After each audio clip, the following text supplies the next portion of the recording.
Hello dear students, welcome to the Gateway classes. My name is Gulshan Kumar और मैं आपको पढ़ा रहा हूँ इंजीनियरिंग मैथमेटिक्स 1। इंजीनियरिंग मैथमेटिक्स 1 में हमारा टॉपिक चल रहा है बीटा गामा फंक्शन और आज हमारा बीटा गामा फंक्शन का लास्ट लेक्चर है और ये बीटा गामा फंक्शन का सबसे इंपॉर्टेंट लेक्चर भी है। क्यों है इंपॉर्टेंट? क्योंकि देखिए आज के लेक्चर में हम पढ़ेंगे Dirichlet integral and Liouville's extension of Dirichlet integral और यहां से यूनिवर्सिटी एग्जाम में हमेशा एक क्वेश्चन तो कम से कम आता ही है, एक से ज्यादा क्वेश्चन भी यहां से आ सकते हैं। ठीक है, तो चलिए बात करते हैं क्या होता है डिरिचलेट इंटीग्रल और क्या होता है उसका ल्यूविल्स एक्सटेंशन ऑफ डिरिचलेट इंटीग्रल। तो स्टार्ट करते हैं सबसे पहले डिरिचलेट इंटीग्रल से। तो हम डिरिचलेट इंटीग्रल भी बोल सकते हैं, डिरिचलेट थ्योरम भी कह सकते हैं। अब ये क्या है डिरिचलेट थ्योरम, कहां पर यूज होती है, कब यूज करेंगे इसको, सब समझते हैं यहां पर। देखिए सबसे पहले अगर हम बात करें डिरिचलेट थ्योरम की, तो डिरिचलेट थ्योरम का यूज हम करते हैं इंटीग्रेशन को कैलकुलेट करने के लिए। किस टाइप के इंटीग्रेशन को कैलकुलेट करने के लिए? जैसे कि डबल इंटीग्रल, ट्रिपल इंटीग्रल और तो और इस थ्योरम से हम fourth integral, fifth integral, nth integral तक कैलकुलेट कर सकते हैं। लेकिन हम अगर अपने सिलेबस की बात करें और हम अगर यूनिवर्सिटी एग्जाम की बात करें तो हमारे जो एग्जाम में क्वेश्चंस आते हैं वो आते हैं ट्रिपल इंटीग्रल से। तो इसलिए हम ट्रिपल इंटीग्रल में ही डिरिचलेट थ्योरम का यूज करेंगे। ठीक है ना, तो डिरिचलेट थ्योरम की हेल्प से हम ट्रिपल इंटीग्रल कैलकुलेट करेंगे। तो देखिए क्या सभी ट्रिपल इंटीग्रेशन डिरिचलेट थ्योरम की हेल्प से कैलकुलेट हो जाएंगे? तो ऐसा बिल्कुल नहीं है। कुछ पर्टिकुलर कंडीशंस में ही डिरिचलेट थ्योरम को हम अप्लाई कर सकते हैं, यानी कि सभी ट्रिपल इंटीग्रल में हम डिरिचलेट थ्योरम नहीं लगा सकते। तो सबसे पहले हमारे लिए क्वेश्चन इंपॉर्टेंट हो जाता है कि हम कैसे पहचानेंगे कि ट्रिपल इंटीग्रल को कैलकुलेट करना है डिरिचलेट थ्योरम से, या क्या कंडीशन होगी डिरिचलेट थ्योरम को अप्लाई करने की। तो आइए समझते हैं। देखिए यहां पर सबसे पहले देखिए क्या लिखा है, if l m n are all positive. अगर एल एम एन, यहां पर तीन नंबर आपको दिए हैं एल एम एन, अगर ये तीनों क्या है पॉजिटिव है, देन द ट्रिपल इंटीग्रल, अब देखिए यहां पर ट्रिपल इंटीग्रल लिखा है एक्स की पावर एल माइनस वन।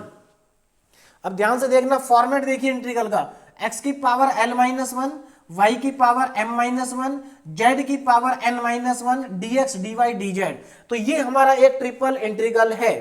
ठीक है ना, ट्रिपल इंटीग्रल है। तो देखिए अकॉर्डिंग टू डिरिचलेट थ्योरम इस ट्रिपल इंटीग्रल की वैल्यू क्या होगी, जरा ध्यान दीजिए। इस ट्रिपल इंटीग्रल की वैल्यू होगी गामा, देखिए gamma m, gamma m, gamma n, या पहले एल लिखते हैं, gamma l, gamma m and gamma n. Gamma l, gamma m, gamma n upon gamma l plus m plus n and plus one. तो ये हमारा Dirichlet integral का formula हो गया एक तरह से। ठीक है ना, तो डिरिचलेट इंटीग्रल को कैलकुलेट करने के लिए हम इस इंटीग्रल का यूज करेंगे। ठीक है ना, इस इंटीग्रल का यूज करेंगे, यानी कि triple integral l minus one, y m minus one, z n minus one, d x d y d z is equal to gamma l, gamma m, gamma n upon gamma l plus m plus n. ये हमारा हो गया formula to calculate the triple integral with the help of Dirichlet theorem. अब जरा condition देखिए कि इस फॉर्मूले को हम कब लगा सकते हैं, क्या कंडीशन है जब हम इस फॉर्मूले को लगाएंगे। तो जरा ध्यान देना, where the integral are extended, अब ध्यान देना, देखिए where the integral are extended for, देखिए कंडीशन देखिए यहां पर, ये कंडीशन है, एक कंडीशन तो ये है। देखिए इस कंडीशन का मतलब समझिए जरा, इस कंडीशन का मतलब क्या है, जरा ध्यान दीजिए। एक्स भी ग्रेटर देन जीरो है, वाई भी ग्रेटर देन जीरो है और जेड भी ग्रेटर देन जीरो है। इसका मतलब यह हुआ कि एक्स वाई जेड निगेटिव नहीं हो सकते, निगेटिव नहीं हो सकते। जैसे 2D में देखिए जब एक्स पॉजिटिव होता है और वाई भी पॉजिटिव होता है तो इसका मतलब क्या है, फर्स्ट क्वाड्रेंट। 2D प्लेन में एक्स पॉजिटिव होने का मतलब और वाई के पॉजिटिव होने का मतलब है फर्स्ट क्वाड्रेंट, क्योंकि फर्स्ट क्वाड्रेंट में ही एक्स और वाई क्या होते हैं, पॉजिटिव होते हैं। अब यहां पर जेड भी आ गया, तो देखिए एक्स भी पॉजिटिव है, वाई भी पॉजिटिव है और जेड भी पॉजिटिव है। इसका मतलब ये है कि हम जो बात करेंगे ये बात करेंगे फर्स्ट ऑक्टेंट की। देखिए जैसे 2D में 4 क्वाड्रेंट होते हैं, ऐसी 3D में 8 ऑक्टेंट होते हैं। ऑक्टेंट ध्यान देना जरा, कितने ऑक्टेंट होते हैं, 8 ऑक्टेंट होते हैं 3D में। तो यहां पर 8th ऑक्टेंट में से कौन से वाले ऑक्टेंट की बात हो रही है जहां पर एक्स वाई जेड की वैल्यू क्या होगी, पॉजिटिव होगी। तो देखिए 8 ऑक्टेंट में से केवल एक ही ऑक्टेंट ऐसा होगा जिसमें एक्स भी पॉजिटिव होगा, वाई भी पॉजिटिव होगा, जेड भी पॉजिटिव होगा। इसका मतलब यह हुआ कि जो डिरिचलेट इंटीग्रल है, डिरिचलेट इंटीग्रल है वो केवल पॉजिटिव ऑक्टेंट में ही अप्लाई हो सकता है। यानी कि डिरिचलेट इंटीग्रल तभी अप्लाई हो सकता है जब x भी 0 से बड़ा हो, y भी 0 से बड़ा हो और z भी 0 से बड़ा हो, सब्जेक्ट टू द कंडीशन। और देखिए कंडीशन क्या होनी चाहिए, डिरिचलेट इंटीग्रल को अप्लाई करने की कंडीशन क्या होनी चाहिए उस पर भी जरा ध्यान देंगे। कंडीशन ये है कि तीनों वेरिएबल का सम, जो हमारे पास x, y और z वेरिएबल है, इन तीनों वेरिएबल का जो सम है वो 1 या 1 से कम होना चाहिए। तीनों वेरिएबल का सम क्या होना चाहिए, 1 या 1 से कम।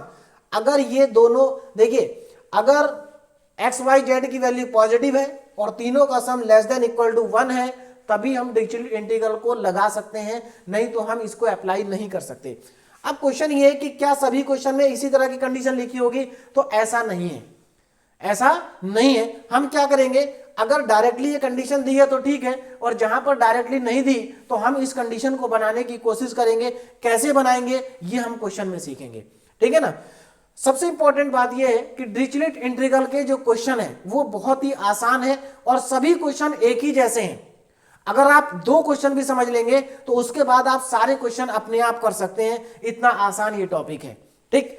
एक और इंपॉर्टेंट बात यहां पर क्या है, देखिए जरा, वॉल्यूम, वॉल्यूम ऑफ, देखिए वॉल्यूम आप सब जानते हैं, अगर ट्रिपल इंटीग्रल से हमें क्या मिलता है, वॉल्यूम मिलता है। तो यहां पर देखिए वॉल्यूम का फॉर्मूला क्या है, triple integral dx dy dz। अगर आपको वॉल्यूम कैलकुलेट करना है तो आप इस फॉर्मूले का यूज करेंगे, that is dx dy and dz, और फिर इस फॉर्मूले को इसमें कन्वर्ट करेंगे और इसमें कन्वर्ट करने के बाद ये फॉर्मूला लगा के वैल्यू फाइंड आउट कर लेंगे। और अगर आपको मास चाहिए तो आप अच्छे से जानते हैं मास का फॉर्मूला। देखिए आप लोगों ने डेंसिटी पढ़ा है, क्या पढ़ा है, डेंसिटी। डेंसिटी का फॉर्मूला होता है, डेंसिटी को रिप्रेजेंट करते हैं रो से, और डेंसिटी का फॉर्मूला होता है मास अपॉन वॉल्यूम। तो यहां से अगर मुझे मास निकालना हो तो फॉर्मूला क्या आ जाएगा, डेंसिटी इंटू वॉल्यूम। तो मास का फॉर्मूला डेंसिटी इंटू वॉल्यूम होता है, और आप अच्छे से जानते हैं वॉल्यूम हमारे पास ये है, तो इसी को अगर हम डेंसिटी से मल्टीप्लाई कर देंगे तो हमारे पास मास आ जाएगा। यानी कि वॉल्यूम के ही फॉर्मूले में रो से मल्टीप्लाई कर दो तो क्या आ जाएगा, मास आ जाएगा। तो इन फॉर्मूलों का यूज करके हम क्वेश्चंस को सॉल्व करते हैं। क्वेश्चन बहुत ज्यादा आसान है, ये टॉपिक बहुत ज्यादा आसान है, मतलब ये एक ऐसा टॉपिक है जिसको सभी बच्चे एग्जाम में इजीली कर सकते हैं और यहां पर नंबर भी स्कोर कर सकते हैं। तो चलिए स्टार्ट करते हैं क्वेश्चन। पहला question, evaluate triple integral dx dy dz where x plus y plus z less than equal to 1। अब जरा यहां पर ध्यान देना, तीनों वेरिएबल का जो सम है वो लेस देन इक्वल टू क्या है, 1 है, और हमें इस इंटीग्रल को इवेल्युएट करना है। तो क्या कंडीशन सेटिस्फाई हो रही है, subject to the condition x plus y plus z less than equal to 1। Condition बिल्कुल सेटिस्फाई हो रही है, यानी कि हम यहां पर डिरिचलेट इंटीग्रल को लगा सकते हैं, डिरिचलेट इंटीग्रल को लगा सकते हैं। तो डिरिचलेट इंटीग्रल अगर हम यहां पर लगाएंगे तो पहले हम इसको किस फॉर्मेट में कन्वर्ट करेंगे, देखिए ये फॉर्मूला तभी लगेगा जब आप इसको इस फॉर्मेट में कन्वर्ट कर लेंगे। तो चलिए कन्वर्ट करते हैं, देखिए जरा कितना आसान है कन्वर्ट करना।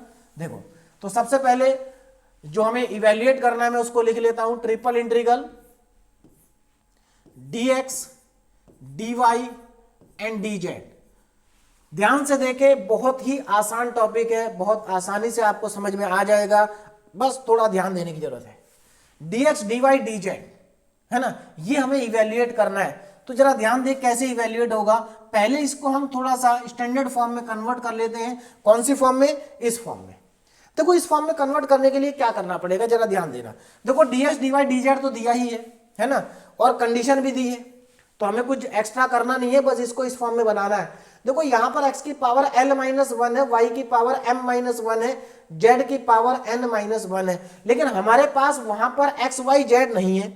अगर आप यहां देखो तो x y z नहीं है, कोई बात नहीं, हम x y z लिख सकते हैं अपने आप। क्यों, देखो अगर सोचिए यहां पर अगर ये 1 माइनस 1 लिखा हो तो x की पावर 0 हो जाएगी, और x की पावर 0 तो 1 होता है, यानी कि ऐसा। देखो इसका मतलब ये हुआ, हम ऐसा तो लिख ही सकते हैं अपने आप कि x की पावर 1 माइनस 1, क्योंकि x की पावर 1 माइनस 1 मतलब 0, और x की पावर 0 1 होता है, ठीक है ना।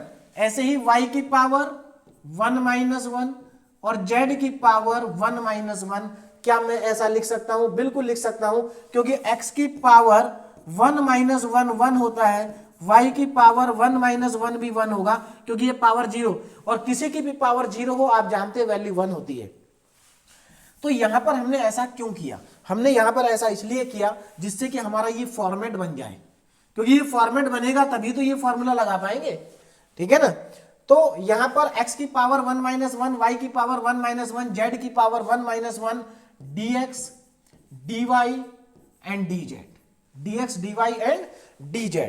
अब यहां पर जरा ध्यान दें इसको, अब हम फॉर्मूला देखिए, अब यहां पर ध्यान दीजिए, फॉर्मूले से कंपेयर करिए। अगर आप फॉर्मूले से कंपेयर करेंगे तो एल एम एन हमारे पास कितना है?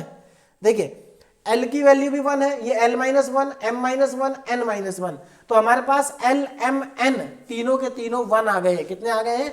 1 आ गए। तो अब मैं यहां पर फॉर्मूला लगा सकता हूं। फॉर्मूला देखिए क्या होता है, फॉर्मूले पे अगर आप ध्यान दें तो गामा एल एम एन और एल एम एन हमारे पास तीनों ही 1 है। कितने हैं? 1 है। तो देखिए क्या आ जाएगा, gamma 1 gamma l gamma m, देखिए एम एल एम एन, तो गामा 1 गामा 1 गामा 1 ही आएगा तीनों जगह पर, अपॉन में l plus m plus n और प्लस 1, ठीक। इसको कैलकुलेट करें तो देखो गामा 1 की वैल्यू, अब यहां पर देखिए थोड़ा सा बेसिक चीजें यूज होंगी यहां पर गामा और बीटा फंक्शन की, है ना। तो मैं आपको पहले ही पढ़ा चुका हूं, देखिए हमारा बीटा गामा फंक्शन का आज 5th लेक्चर है। तो हमने गामा फंक्शन भी पढ़ा है, गामा फंक्शन की प्रॉपर्टीज हम पढ़ चुके हैं, बीटा फंक्शन हम पढ़ चुके हैं, बीटा फंक्शन की प्रॉपर्टी पढ़ चुके हैं। तो आप अच्छे से जानते हैं कि गामा 1 की वैल्यू 1 होती है, गामा 1 1 होता है, अपॉन में 1 2 3 4 गामा 4, गामा 4। ऐसा क्यों हुआ? क्योंकि गामा 1, अब देखो जरा ध्यान से, ऊपर तो आ गया 1 और नीचे गामा 4 कितना होता है? गामा 4 होगा 3 फैक्टोरियल। गामा 4 को क्या लिख सकते हैं? 3 फैक्टोरियल लिख सकते हैं। क्यों लिखा है सबको समझ में आ रहा होगा। गामा 4 ये हमारे पास फॉर्मूला होता है कि अगर गामा n है तो इसको हम n माइनस 1 फैक्टोरियल लिख सकते हैं। तो यहां पर गामा 4 था तो इसको हम 3 फैक्टोरियल लिख सकते हैं, और 3 फैक्टोरियल का मतलब होता है 3 इंटू 2 इंटू 1, यानी कि ये वैल्यू हमारे पास आ जाएगी 1/6, 1/6। तो हमारे पास इसका जो आंसर आ गया वो 1/6 आ गया। कितना आ गया? 1/6। और हमारा ये पहला क्वेश्चन जो है कंप्लीट हो गया। ध्यान दीजिए बहुत आसान क्वेश्चन था, 2 नंबर में पूछा जा सकता है इस टाइप का क्वेश्चन। लेकिन यहां पर इंपॉर्टेंट बात है जो आपको समझने के लिए आए गए वो ये है कि इस फॉर्मूले का यूज कैसे करना है। तो देखिए इस फॉर्मूले को यूज करने के लिए पहले आपको यहां पर एक्स वाई जेड इस फॉर्मेट में बनाना होगा। एक्स वाई जेड है तो ठीक है, नहीं है तो आपको अपनी तरफ से लिखना पड़ेगा 1 माइनस 1 1 माइनस 1 1 माइनस 1 करके, ठीक है ना। तभी आप इस फॉर्मूले को लगा पाएंगे। अब यहां पर जितने भी क्वेश्चन है सभी क्वेश्चन में हम क्या करेंगे, ये वाला फॉर्मूला बनाएंगे और फिर इसको मतलब ये इधर लेफ्ट वाला फॉर्मेट बनाएंगे और इस फॉर्मूले को लगा देंगे, ठीक है। अब देखिए अब चेंज क्या आएगा, क्या सभी क्वेश्चन ऐसे होंगे? नहीं होंगे, सभी क्वेश्चन ऐसे नहीं होंगे। यहां पर जो ये कंडीशन दी है ये कंडीशन वही थी जो हमारी एक्चुअल में कंडीशन होनी चाहिए, लेकिन अब क्वेश्चन में कंडीशन ऐसी नहीं गिवन होगी, कंडीशन कुछ डिफरेंट गिवन होगी। जरा देखें नेक्स्ट क्वेश्चन से आपको समझ में आएगा। देखो अब यहां पर हमारे पास क्या दिया है, the plane x upon a y upon b z upon c. देखिए नेक्स्ट क्वेश्चन ध्यान दीजिए क्या है। पहला क्वेश्चन हमारा कंप्लीट हो चुका है और मैं आपको इसमें बता चुका हूं कि ये स्टैंडर्ड कंडीशन से मैच कर रहा है, लेकिन सारे क्वेश्चन स्टैंडर्ड कंडीशन से मैच नहीं करेंगे। तो जहां पर स्टैंडर्ड कंडीशन से मैच नहीं करेंगे वहां पर हमें क्या करना होगा, इस चीज को हमें और समझना है, ठीक है ना। तो अगर आप एक क्वेश्चन और करने के बाद आपको सारे क्वेश्चन समझ में आ जाएंगे, एक क्वेश्चन और ध्यान से देखेंगे तो आपको डिरिचलेट इंटीग्रल का कोई भी क्वेश्चन आएगा तो आप कर लेंगे, क्योंकि सबको करने का तरीका एक ही है, कोई अंतर नहीं आएगा। देखो क्या है क्वेश्चन, यहां पर हमें एक प्लेन दिया है x upon a y upon b z upon c equal to 1, मतलब यहां पर इसकी वैल्यू 1 के इक्वल है। चलिए meet the axis in a b and c. ये जो प्लेन है ये एक्स वाई और जेड एक्सिस को एबीसी पे कट कर रहा है। क्या कर रहा है? एबीसी पे कट कर रहा है। Apply Dirichlet integral to find the volume of the tetrahedron OABC। देखिए अगर 3 एक्सिस है, x axis y axis z axis, अगर इन तीनों एक्सिस को कोई प्लेन कट कर दे, क्या कर दे, कोई प्लेन अगर कट कर दे तो वहां पर टेट्राहेड्रन बन जाता है। क्या बन जाता है, टेट्राहेड्रन, ठीक है ना। तो टेट्राहेड्रन बनेगा। Also find its mass if the density at any point is के एक्स वाई जेड। तो हमें इसका मास भी फाइंड करना है। अगर इसकी डेंसिटी इस बार गिवन है के एक्स वाई जेड, तो मतलब हमें वॉल्यूम भी फाइंड करना है और डेंसिटी भी फाइंड करनी है। वॉल्यूम एंड डेंसिटी दोनों ही फाइंड करने हैं। दूसरी चीज कहां पर फाइंड करेंगे, फर्स्ट ऑक्टेंट में। देखिए टेट्राहेड्रन तभी बनेगा जब एक ही ऑक्टेंट को प्लेन कट करेगा। अगर चारों ऑक्टेंट में प्लेन जाएगा तो फिर ये टेट्राहेड्रन नहीं बनेगा। यानी कि यहां पर जो बात हो रही है ये हमारी पॉजिटिव ऑक्टेंट की हो रही है। तो हमें पॉजिटिव ऑक्टेंट में जो ऑक्टाहेड्रन बनेगा उस ऑक्टाहेड्रन का वॉल्यूम भी निकालना है और मास भी निकालना है। और बहुत ही आसान है। देखिए वॉल्यूम के लिए ये फॉर्मूला लगा देंगे और मास के लिए ये फॉर्मूला लगा देंगे। तो वॉल्यूम के लिए ये फॉर्मूला लगाएंगे, इसको इस फॉर्मेट में कन्वर्ट करेंगे, उसके बाद ये फॉर्मूला लगा देंगे। मास के लिए ये फॉर्मूला लगाएंगे, इसको इस फॉर्मेट में कन्वर्ट करेंगे और फिर ये फॉर्मूला लगा देंगे। तो कितना आसान हो जाएगा इसको कैलकुलेट करना। चलिए स्टार्ट करते हैं क्वेश्चन को। तो सबसे पहले अगर आप यहां पर देखें तो आपको ये प्लेन गिवन है। तो देखिए ध्यान दीजिए हमें क्या गिवन है, गिवन प्लेन। तो पहले मैं यहां पर जो प्लेन गिवन है उसको लिख लेता हूं, x upon a plus y upon b plus z upon c is equal to 1। ये प्लेन हमें गिवन है। तो यहां पर x plus y plus z equal to 1 given नहीं है। देखिए कंडीशन को ध्यान दीजिए, यहां पर कंडीशन में क्या था, लेस देन इक्वल टू 1 था। मतलब लेस देन भी आ सकता है, इक्वल टू भी आ सकता है। तो यहां पर इक्वल टू 1 आ रहा है। लेकिन प्रॉब्लम क्या है, इक्वल टू 1 तो आ रहा है लेकिन नीचे एबीसी आ गया। क्या आ गया, एबीसी आ गया। यानी कि अब हमारी कंडीशन स्टैंडर्ड फॉर्मेट में नहीं है। पहले हमें इसको स्टैंडर्ड फॉर्मेट में कन्वर्ट करना पड़ेगा। ठीक है, कैसे करेंगे जरा ध्यान दीजिए। देखिए सबसे पहले तो राइट साइड में इसमें 1 लिखा है, अच्छी बात है लिखा है। अगर राइट साइड में 1 नहीं लिखा होता, अगर राइट साइड में 1 नहीं लिखा होता, मान लीजिए राइट साइड में यहां पर कुछ और नंबर लिखा होता, बी लिखा होता, तो सबसे पहले हम इसको 1 बनाते, बी को इधर ले जाते लेफ्ट में नीचे की तरफ। लेकिन अभी नहीं ले जाएंगे, नेक्स्ट क्वेश्चन में लेके जाएंगे, नेक्स्ट क्वेश्चन में लेके जाएंगे, है ना। आगे आएंगे क्वेश्चन जहां पर हम लेके जाएंगे पीछे। चलिए तो यहां पर तो राइट साइड में 1 है, तो क्या करना है, देखिए फिक्स स्टेप, सभी क्वेश्चन में ऐसे ही करेंगे। देखिए क्या करेंगे, आप इसमें एज्यूम कर लेंगे, let x upon a equal to में u। x अपॉन ए को मान लीजिए u, y अपॉन, देखिए x अपॉन ए को u मान लिया, y अपॉन बी को मान लीजिए v, और z अपॉन सी को मान लीजिए w। u v and w।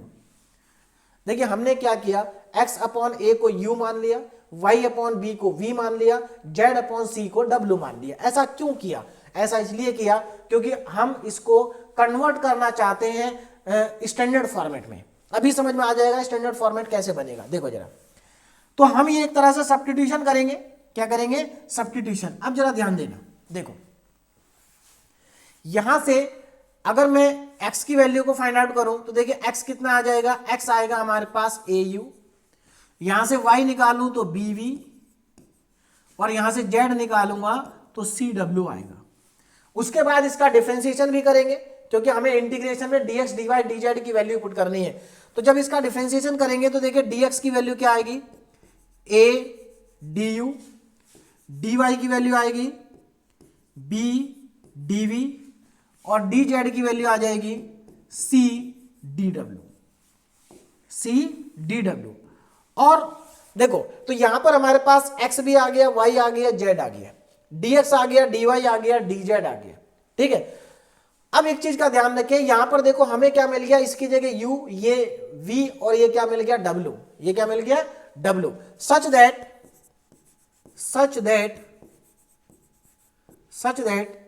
u plus v, such that u plus v plus w, such that u plus v plus w less than equal to 1, है ना भाई। लेस देन इक्वल टू में equal to भी आ जाता है। तो यहां पर देखो क्या हुआ, हमने इसको u मान लिया, इसको v मान लिया, इसको w मान लिया। तो देखो u plus v plus w less than equal to 1 आ गया। मतलब हमारी कंडीशन स्टैंडर्ड फॉर्मेट में कन्वर्ट हो गई। यहाँ x plus y plus z equal to less than equal to 1 था। देखिए वेरिएबल यहाँ एक्स वाई जेड था, क्योंकि हमने वेरिएबल चेंज कर दिया, यू वी डब्ल्यू कर दिया, तो वेरिएबल तो कुछ भी हो सकता है। तो देखो u प्लस वी प्लस डब्ल्यू लेस देन इक्वल टू 1 हो गया, यानी कि अब हम यहां पर डिरिचलेट इंटीग्रल को अप्लाई कर सकते हैं।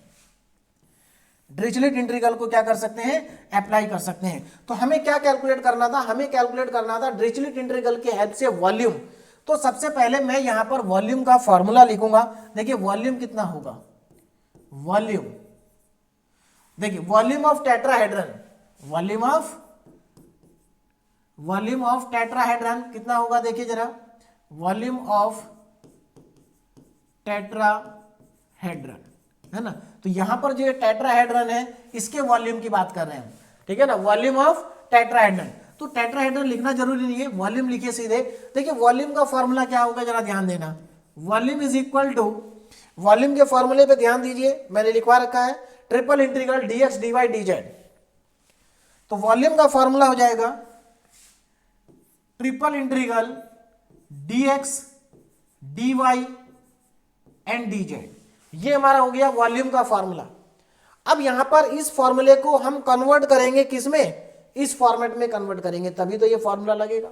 अब देखो dx dy dz तो आ रहा है, x y z नहीं आ रहा, तो x y z नहीं आ रहा, आपको मालूम है क्या करना है, x की पावर 1 माइनस 1, y की पावर 1 माइनस 1 और z की पावर 1 माइनस 1 को हम यहां पर लिख देंगे। चलिए तो देखिए कितना आएगा, ट्रिपल इंटीग्रल x की पावर 1 माइनस 1, y की पावर 1 माइनस 1, z की पावर 1 माइनस 1। एक मिनट, एक्स वाई जेड, पहले एक मिनट, पहले हम dx dy dz की वैल्यू तो पुट कर दें, हाँ पहले कन्वर्ट करेंगे। देखिए पहले कन्वर्ट करें, dx की जगह क्या पुट करना है, देखो जरा adu, dx की जगह पुट करेंगे adu, बाद में कन्वर्ट करेंगे। adu, dy की जगह पुट करेंगे b into dv, b dv, और dz की जगह पुट करेंगे c dw। ये हमारे पास आ जाएगा dx dy एंड dz की वैल्यू। अब यहां से देखो जरा ध्यान से, अगर आप देखें एबीसी तो कांस्टेंट है, इंटीग्रेशन से बाहर आ जाएगा, ट्रिपल इंटीग्रल, अंदर क्या बचेगा, du dv and dw, du dv and dw। इसको कन्वर्ट करेंगे, क्योंकि देखिए हमने वेरिएबल चेंज कर दिए थे, एक्चुअल में हम uv w में चले गए, अब एक्स वाई जेड में नहीं रहे हम। हमने फॉर्मूला लगाया जरूर एक्स वाई जेड की फॉर्मेट में, लेकिन यहां पर dx dy dz की वैल्यू को पुट करेंगे। चलिए अब इसको कन्वर्ट करेंगे स्टैंडर्ड फॉर्म में, देखिए क्या आएगा, a b c triple integral, देखिए du की जगह क्या पुट करेंगे, सॉरी यहां पर क्योंकि du dv w तो हमारे पास आ गया। अब जरा ध्यान देना, हमें इसको कन्वर्ट करना है इस फॉर्मेट में, इस फॉर्मेट में। तो देखो यहां पर du dv dw आ चुका है, तो यहां पर क्या आना चाहिए, यहां पर u की पावर l माइनस 1, v की पावर m माइनस 1 और z की जगह w की पावर n माइनस 1 बनना चाहिए। चलिए बनाते हैं, देखिए u की पावर 1 माइनस 1, v की पावर 1 माइनस 1, w की power 1 minus 1 and du dv and dw। अब देखो कन्वर्जन हो गया हमारे पास, है ना। अब ये वही फॉर्मेट आ गया जो फॉर्मेट होना चाहिए, स्टैंडर्ड फॉर्मेट, ठीक है। अब हम यहां पर फॉर्मूला अप्लाई कर सकते हैं। तो देखिए अगर मैं यहां पर फॉर्मूला अप्लाई करूंगा तो क्या आ जाएगा, गामा वन अपॉन, और ए बी सी बाहर ही है, तो पहले तो देखो यहां पर मैं फॉर्मूला लगा रहा हूं ए बी सी, ये तो बाहर है ना, ये बाहर आ गया। अब देखिए अंदर क्या आएगा, गामा वन अपॉन में gamma one plus 1 plus 1 plus 1, यानी कि 4 टाइम्स 1 आएगा। तो देखिए कितना आ जाएगा यहां से answer, a b c. Next slide पे चलते हैं, देखिए तो ए बी सी,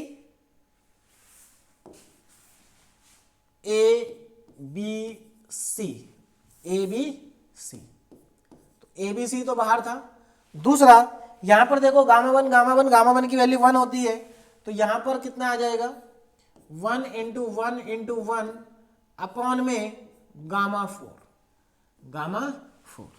तो यहां से देखो कितना आ रहा है, ऊपर तो एबीसी ही बचेगा ऊपर बचेगा ABC, ABC divided by 3 factorial, 3 factorial. तो यहां से हमारे पास आंसर आ गया ABC अपॉन 6। 3 फैक्टोरियल का मतलब होता है 6। तो यहां पर इसका वॉल्यूम हमारे पास आ गया ABC अपॉन 6। तो देखो कितना आसान है वॉल्यूम को कैलकुलेट करना, कुछ नहीं करना है सिर्फ, और सारे क्वेश्चन एक ही जैसे हैं, सभी क्वेश्चन एक ही जैसे हैं, थोड़ा बहुत बस कैलकुलेशन में डिफरेंस है। अब यहां पर हमने वॉल्यूम को कैलकुलेट कर लिया, वॉल्यूम कैलकुलेट करने के बाद अब मास को कैलकुलेट करते हैं। तो चलिए देखिए मास कितना आएगा, जरा मास पे ध्यान दें। तो मास के लिए हम यहां पर फॉर्मूला लगाएंगे। तो देखिए मास का फॉर्मूला क्या होता है, mass is equal to triple integral density, density आएगी dx dy एंड dz, ये हमारे पास आ जाएगा। अब यहां पर जरा हम वैल्यूज को पुट करते हैं। डेंसिटी की वैल्यू हमें क्वेश्चन में गिवन है, डेंसिटी कितनी है kxyz। तो यहां पर इसको पुट कर देते हैं पहले। तो डेंसिटी है हमारी यहां पर kxyz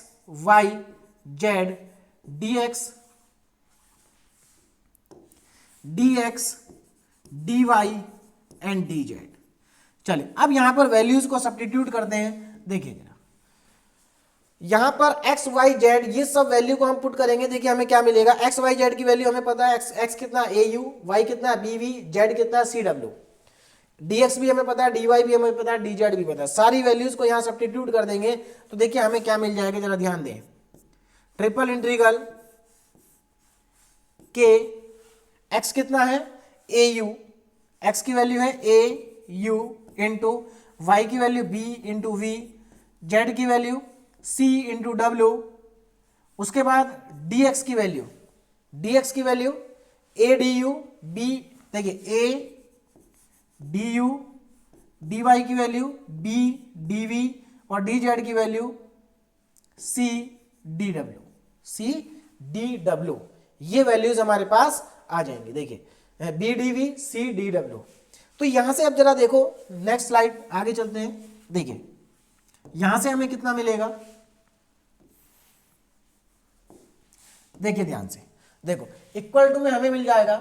देखो यहां पे कॉमन क्या क्या आ रहा है, देखो a 2 बार तो a आ रहा है, 2 बार b आ रहा है और 2 ही बार c भी आ रहा है और k भी आ रहा है, यानी कि k कॉमन आ गया, a स्क्वायर कॉमन आ गया, b स्क्वायर कॉमन आ गया, k a square b square c square. अंदर देखिए क्या बचेगा, अंदर बचेगा ट्रिपल इंटीग्रल।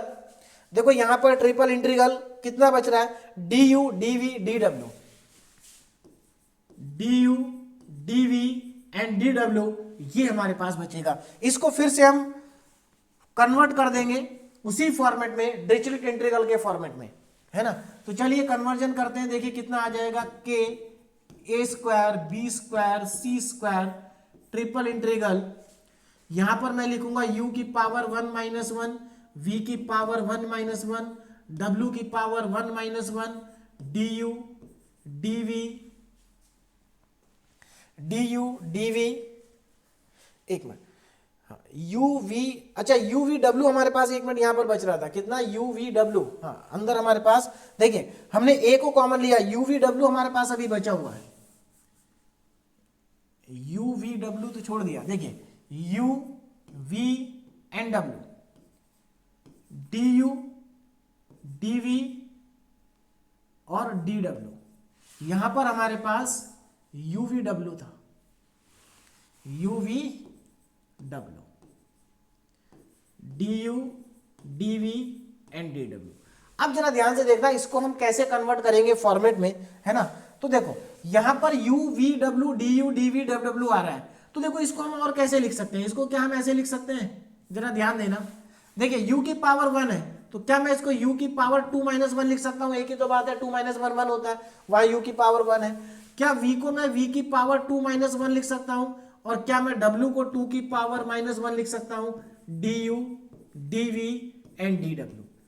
अब अगर आप ध्यान से देखोगे तो ये हमारा स्टैंडर्ड फॉर्मेट आ गया, जिस फॉर्मेट में डिरिचलेट इंटीग्रल का फॉर्मूला होता है। देखो ये फॉर्मेट आ गया। अब हम यहां पर फॉर्मूला लगा सकते हैं। देखिए lmn की वैल्यू क्या है, यहां पर 2 2 है lmn की वैल्यू, एल की वैल्यू भी 2, एम की वैल्यू भी 2 और एन की वैल्यू भी 2। तो यहां पर जब मैं फॉर्मूला लगाऊंगा तो देखिए क्या आएगा, के a square b square c square gamma l gamma m, मतलब गामा एल की वैल्यू 2, एम की वैल्यू भी 2, एन की वैल्यू भी 2 अपॉन में गामा 2 प्लस 2 प्लस 2 प्लस 1।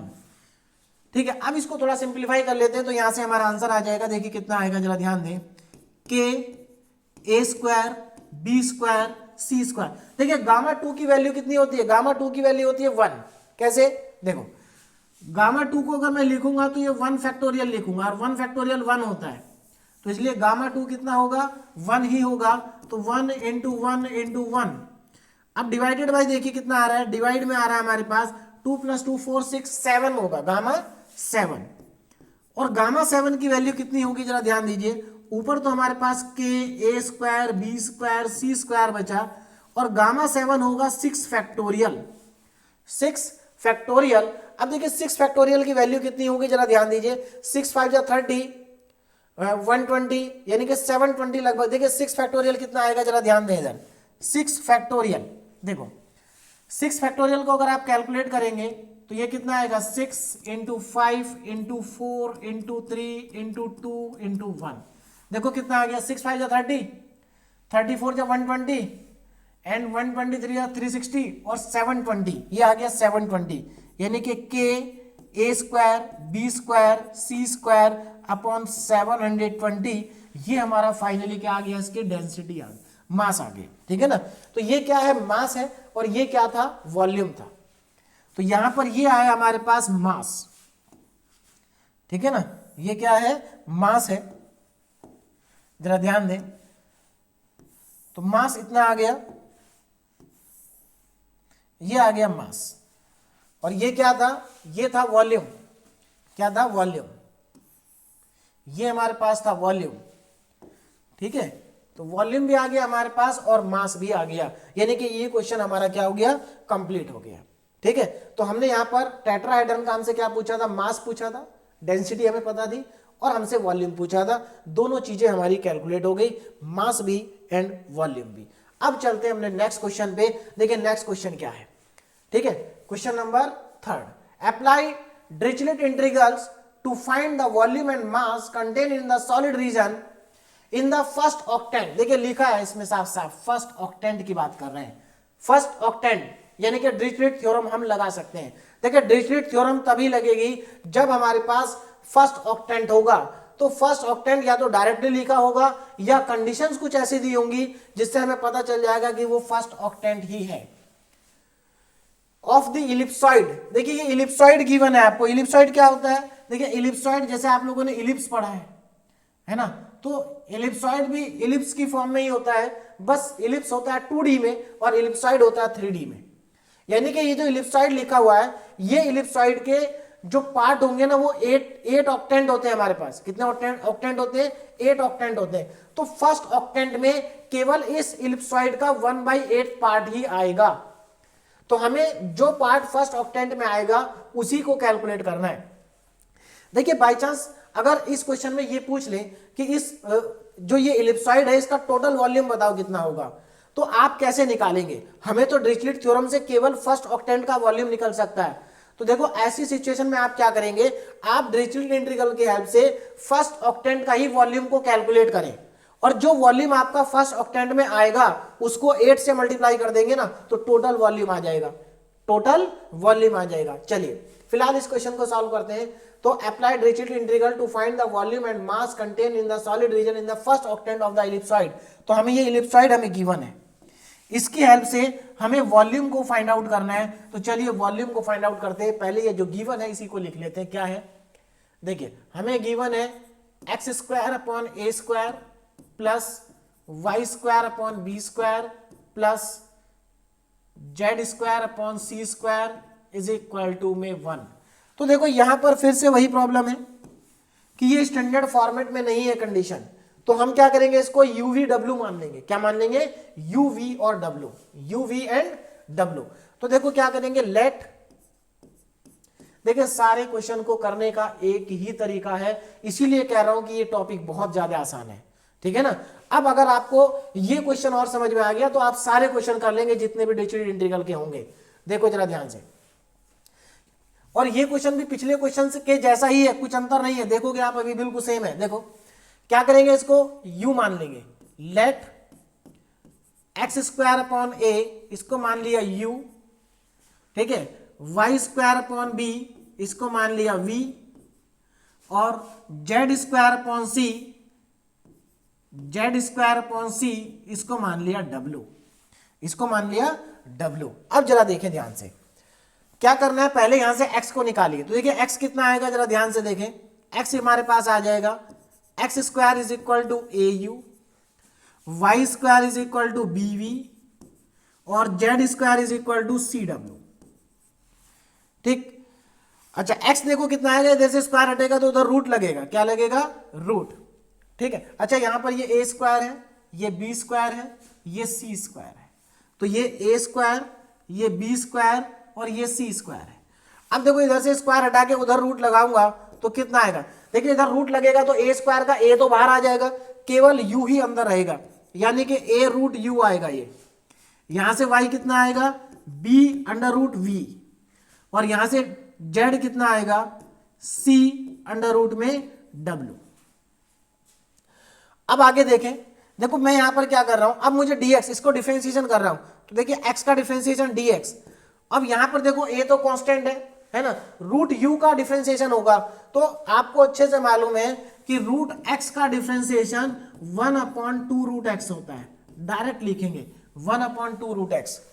तो रूट u का डिफरेंशिएशन 1 या a/2 अंडर रूट u आएगा। ऐसे ही y का differentiation b under root 2 root v आएगा, और z का differentiation c/2 under root w आएगा। तो यहां से हमने डिफरेंशिएशन भी क्या हो गया, हमारा कंप्लीट हो गया, है ना, ये लीजिए। ठीक, अच्छा अब यहां पर देखो, सच दैट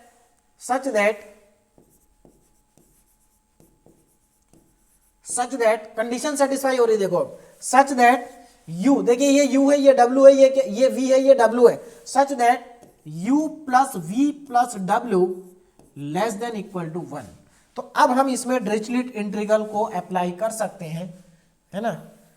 हमने इसको डिरिचलेट इंटीग्रल की फॉर्मेट में, या जो उसकी कंडीशन होती है, डिरिचलेट इंटीग्रल को अप्लाई करने की जो कंडीशन होती है, वो कंडीशन हमने यहां पर ले आए, है ना, u प्लस वी प्लस डब्ल्यू लेस देन इक्वल टू 1। अब हमसे क्या पूछा था, इसका वॉल्यूम और मास पूछा था। तो सबसे पहले बात करते हैं वॉल्यूम की। किसकी बात करते हैं, वॉल्यूम की। देखिए वॉल्यूम कितना होगा, वॉल्यूम तो v is equal to triple integral dx dy and dz, ये हमारा वॉल्यूम का फॉर्मूला है। इसमें dx dy dz की वैल्यू को हम पुट कर देंगे, dx dy और dz की वैल्यू को यहां पर सब्स्टिट्यूट करेंगे। देखिए क्या मिलेगा पुट करने के बाद, जरा देखिए ध्यान से। तो ट्रिपल इंटीग्रल dx की वैल्यू, देखो dx की वैल्यू a/2 रूट u है, a/2 रूट u। अच्छा एक चीज का और ध्यान दें, मैं यहां पर नहीं लिखा है, देखिए जब आप डिफरेंशिएशन करेंगे तो यहां पर dx/a2 रूट u और du भी तो आएगा, यहां पर dv आएगा, इसको लिखना ना भूले, ये dw आएगा।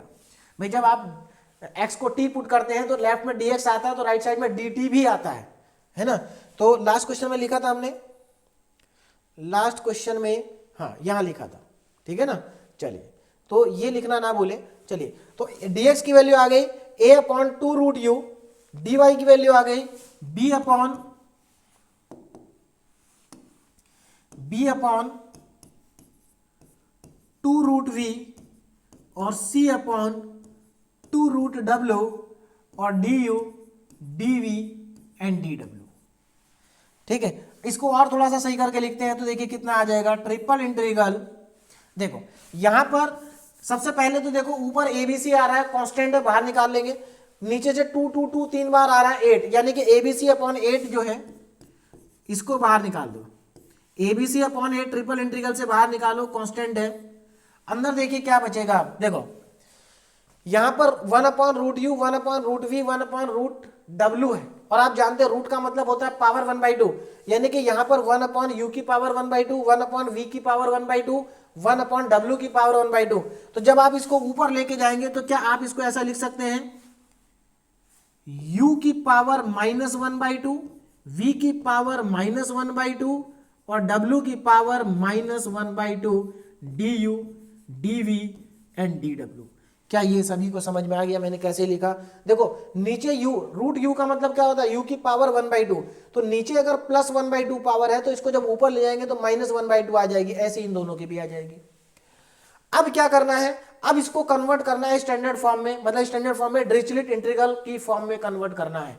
तो चलिए कन्वर्ट करते हैं डिरिचलेट इंटीग्रल के फॉर्म में। देखिए तो यहां पर जब मैं इसको कन्वर्ट करूंगा तो ABC/8 तो बाहर है, पहले मैं ABC, देखिए ABC/8 बाहर लिखा हुआ है, ट्रिपल इंटीग्रल देखिए कितना लिखा था, यहां पर देखो u की पावर -1/2 है, यहां पर मुझे l-1 बनाना, देखो कैसे बनेगा, मुझे यहां पर l-1 लिखना है और ऐसे लिखना है कि माइनस करने के बाद -1/2 बचे। तो एक काम कर सकते हैं हम इसमें से, क्या कर सकते हैं, अगर आप 1/2 में से -1 करोगे तो -1/2 ही तो बचेगा, इसका मतलब l की जगह आपको 1/2 लिखना है, यहां m की जगह 1/2 लिखना है और यहां n की जगह 1/2 लिखना है।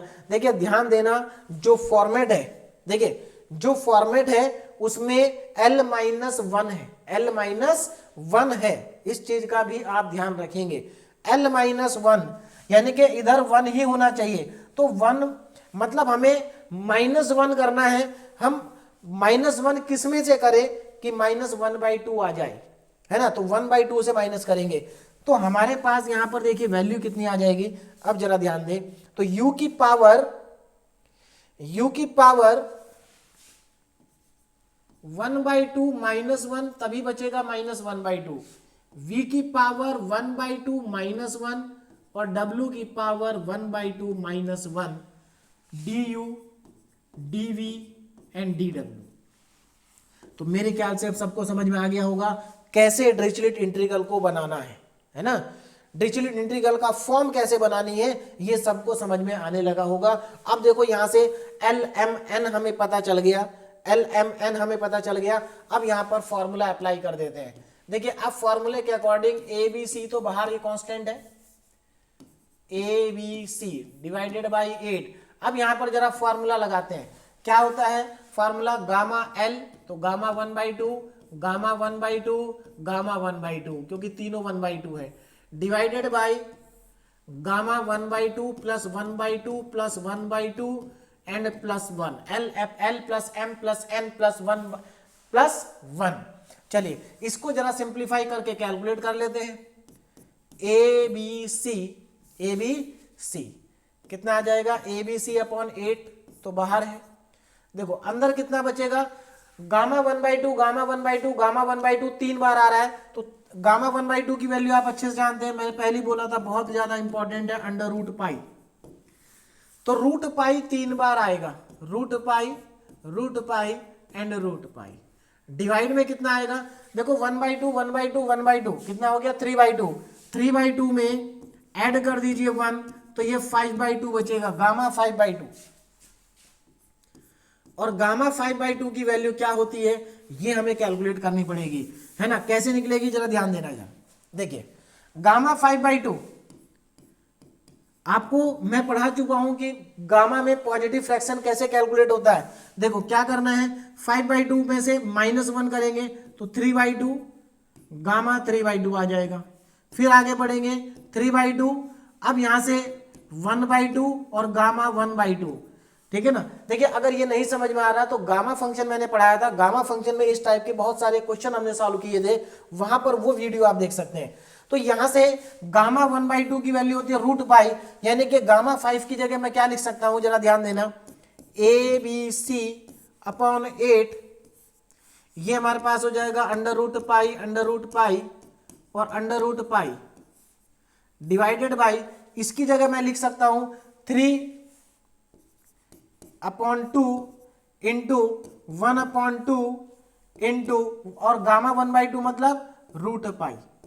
तो देखो यहां से एक रूट पाई से एक रूट पाई कट गया, ये 2 2 जा 4 हो जाएगा, तो 4 से कितनी बार कटेगा, 2 टाइम्स कैंसिल आउट हो जाएगा, और नीचे बच गया 2 3 जा 6, तो ऊपर देखो कितना बचा, root pi into root pi pi, तो पाई देखिए हमारा यहां से बचेगा pi, root pi into root pi pi, ABC divided by 2 3 जा 6, तो पाई ABC इक्वल टू 6। ये हमारा इसका फाइनली वॉल्यूम आ गया, क्या आ गया, वॉल्यूम हमारे पास यहां से आ गया कितना, पाई ABC अपॉन 6, तो ये इसका वॉल्यूम है। तो मेरे ख्याल से सभी को समझ में आ गया होगा वॉल्यूम कैसे कैलकुलेट करना है, बहुत ही आसान था, कुछ नहीं करना है, बस आपको गामा फंक्शन की प्रॉपर्टी पता होनी चाहिए, फॉर्मूला आपको लगाना आना चाहिए बस। चलिए अब आगे देखिए, इसके बाद हमें क्या कैलकुलेट करना था इसमें, उसको भी जरा ध्यान से देखते हैं। देखिए हाँ, तो हमारे पास वॉल्यूम तो आ गया फर्स्ट ऑक्टेंट का, अब हमें मास भी निकालना है, डेंसिटी अगेन हमें KXYZ दे रखी है, तो अब हम मास का फॉर्मूला लगाते हैं। किसका फॉर्मूला, मास का। देखिए मास का फॉर्मूला क्या होगा, mass is equal to triple integral density into dx dy and dz।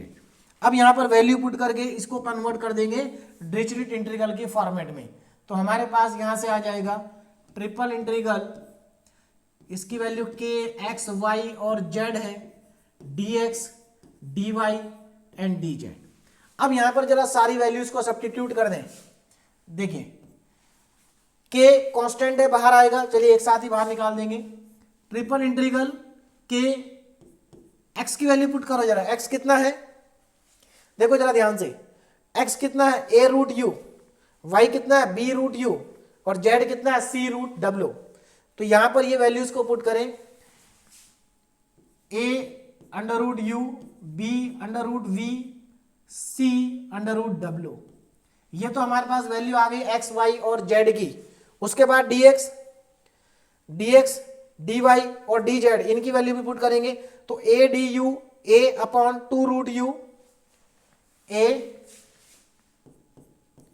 Upon 2 under root u, b upon 2 under root v, c upon 2 under root w, और du dv dw।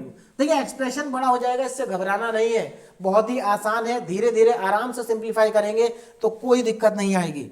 चलिए अब आगे देखें जरा, यहां से जितने भी कांस्टेंट है उनको बाहर निकाल देते हैं। K कांस्टेंट है, A B C, देखो A B C एक बार यहां रहा, A B C एक बार यहां रहा, यानी कि दो दो बार A B C हो गया, तो क्या बाहर निकलेगा, K A square B square C square, ये बाहर आ गया।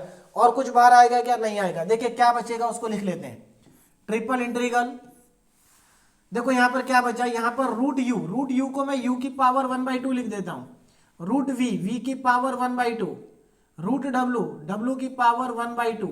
इधर देखो जरा, और एक और चीज यहां से 2 2 8 कॉमन आ रहा है बाहर, इसको भी मैं 8 को बाहर कर देता हूं, है ना, इनटू, अच्छा ये तो कैंसिल हो रहा है, लिखने की जरूरत ही नहीं है, देखो जरा कैंसिल हो रहा है, यहां पर देखो क्या कैंसिल हो रहा है, देखो रूट u से रूट u कैंसिल हो गया, रूट v से रूट v कैंसिल हो गया, रूट w से रूट w कैंसिल हो गया, 8 बाहर आ गया, abc बाहर आ गया, अंदर सिर्फ बचा du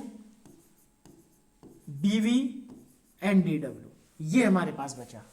अब इसको कन्वर्ट करेंगे स्टैंडर्ड फॉर्मेट में, स्टैंडर्ड फॉर्मेट में, और आप जानते हैं स्टैंडर्ड फॉर्मेट में कन्वर्जन करने के बाद कितना आएगा, ठीक है। चलिए तो स्टैंडर्ड फॉर्मेट में कन्वर्ट करते हैं, कितना आ जाएगा, देखिए ये आएगा k a square b square c square upon में 8 ट्रिपल इंटीग्रल, देखिए यहां पर मैं क्या लिखूंगा, u की पावर 1 - 1, v की पावर 1 - 1, w की power 1 - 1, du dv and dw, ठीक है।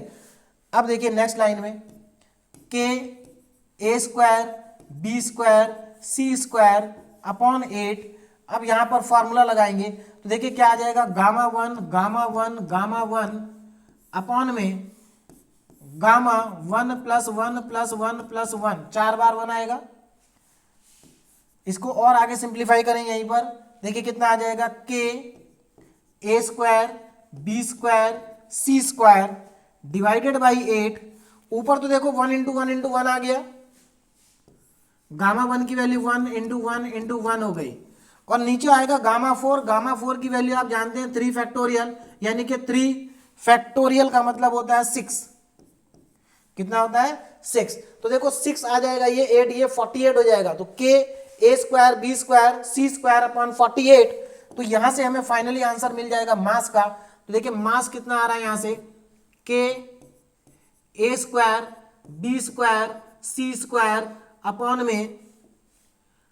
में हमारे पास आ रहा है 48। तो ये हमारे पास आ गया यहां से मास। तो यहां से हमने मास को भी कैलकुलेट कर लिया है। तो मेरे ख्याल से इजीली आपको समझ में ये आ गया होगा, है ना, आसान था। तो मास भी निकाल दिया, वॉल्यूम भी निकाल दिया, ये क्वेश्चन हमारा आप कंप्लीट हो गया। नेक्स्ट क्वेश्चन देखें जरा, compute triple integral x square dx dy dz over the volume of tetrahedron bounded by. देखिए टेट्राहेड्रन जो है वो किस किस से बाउंडेड है। देखो यहां पर लिखा है x equal to 0, y equal to 0, z equal to 0। ये क्या है, ये देखिए x equal to 0, x equal to 0, y equal to 0, z equal to 0। मतलब यहां से एक्चुअल में ये पॉजिटिव ऑक्टेंट को ही रिप्रेजेंट कर रहे हैं। कंडीशन देखिए क्या है, कंडीशन है x upon a y upon b z upon c equal to 1, जैसा कि हमने पहला क्वेश्चन किया था। अगर आप ध्यान से देखें तो इसमें और पहले वाले दूसरे वाला क्वेश्चन सेकंड क्वेश्चन में ज्यादा अंतर नहीं है। बस वहां पर यहां पर देखो, यहां इंटीग्रल इस बार लिख के दिया है ओवर द वॉल्यूम। आपको वॉल्यूम का फॉर्मूला अपने आप नहीं लगाना है, इस बार इन्होंने वॉल्यूम का फॉर्मूला खुद लिख के दिया है कि आप इस फॉर्मूले के अकॉर्डिंग वॉल्यूम को फाइंड आउट करिए। तो केवल इतना ही चेंज है कि इसमें फॉर्मूला लिख के दिया है इन्होंने, बाकी और कोई चेंज नहीं है। देखिए जल्दी से इस क्वेश्चन को भी कर लेते हैं, है ना। देखिए तो यहां पर हमारे पास कितना आएगा, जरा ध्यान देना। सबसे पहले कंडीशन हम लिखते हैं। कंडीशन क्या है, देखिए x upon a plus y upon b plus z upon c, z upon c is equal to 1, ये हमें गिवन है। तो फिर से वही सेम स्टेप, कोई चेंज नहीं है, सेम स्टेप रिपीट होंगे। लेट, अब यहां पर हम मान लेंगे let x upon a is equal to u, y upon b is equal to v और z upon c is equal to w। ये हम इसको एज्यूम कर लेंगे यहां से। तो यहां से हमें x की वैल्यू कितनी मिलेगी, a इंटू यू, y की वैल्यू कितनी मिलेगी, b इंटू वी और z की वैल्यू कितनी मिलेगी, c इंटू डब्ल्यू। ठीक है, तो हमें x y z तीनों मिल गए। अब यहां से dx कितना मिलेगा, dx हमें मिल जाएगा a into D you, dy हमें मिल जाएगा b इंटू डी वी और डी जेड हमें मिल जाएगा c इंटू डी डब्ल्यू। ठीक है ना, तो ये हमें मिल जाएंगे यहां से। ठीक, चलिए सच दैट कंडीशन देखिए क्या होगी, सच दैट अब यहां से जो कंडीशन बन गई वो क्या बन गई, x अपॉन ए की जगह आ गया u plus v plus w less than equal to 1। तो अब हमारी डिरिचलेट इंटीग्रल की कंडीशन जो है वो आ गई है। अब हम डिरिचलेट इंटीग्रल को अप्लाई कर सकते हैं। देखिए डिरिचलेट इंटीग्रल को अब हम अप्लाई कर सकते हैं क्योंकि हमारी कंडीशन आ चुकी है। लेकिन इस बार जब हम डिरिचलेट इंटीग्रल के लिए वॉल्यूम को निकालेंगे तो वॉल्यूम का फॉर्मूला हम ये लगाएंगे। तो मैं यहां पर वॉल्यूम का फॉर्मूला अप्लाई कर रहा हूं जो हमें गिवन है। इस बार वॉल्यूम का फॉर्मूला आपको अपने आप नहीं लिखना है, वॉल्यूम का फॉर्मूला हमें गिवन है x square d x d y and d Z.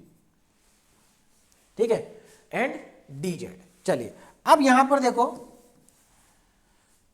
D x x square x की वैल्यू पुट करेंगे, डी एक्स की वैल्यू पुट करेंगे, डी वाई की वैल्यू पुट करेंगे और डी जेड की वैल्यू पुट करेंगे। तो पहले वैल्यू को सब्स्टिट्यूट करें फिर डिरिचलेट फॉर्म में कन्वर्ट करेंगे।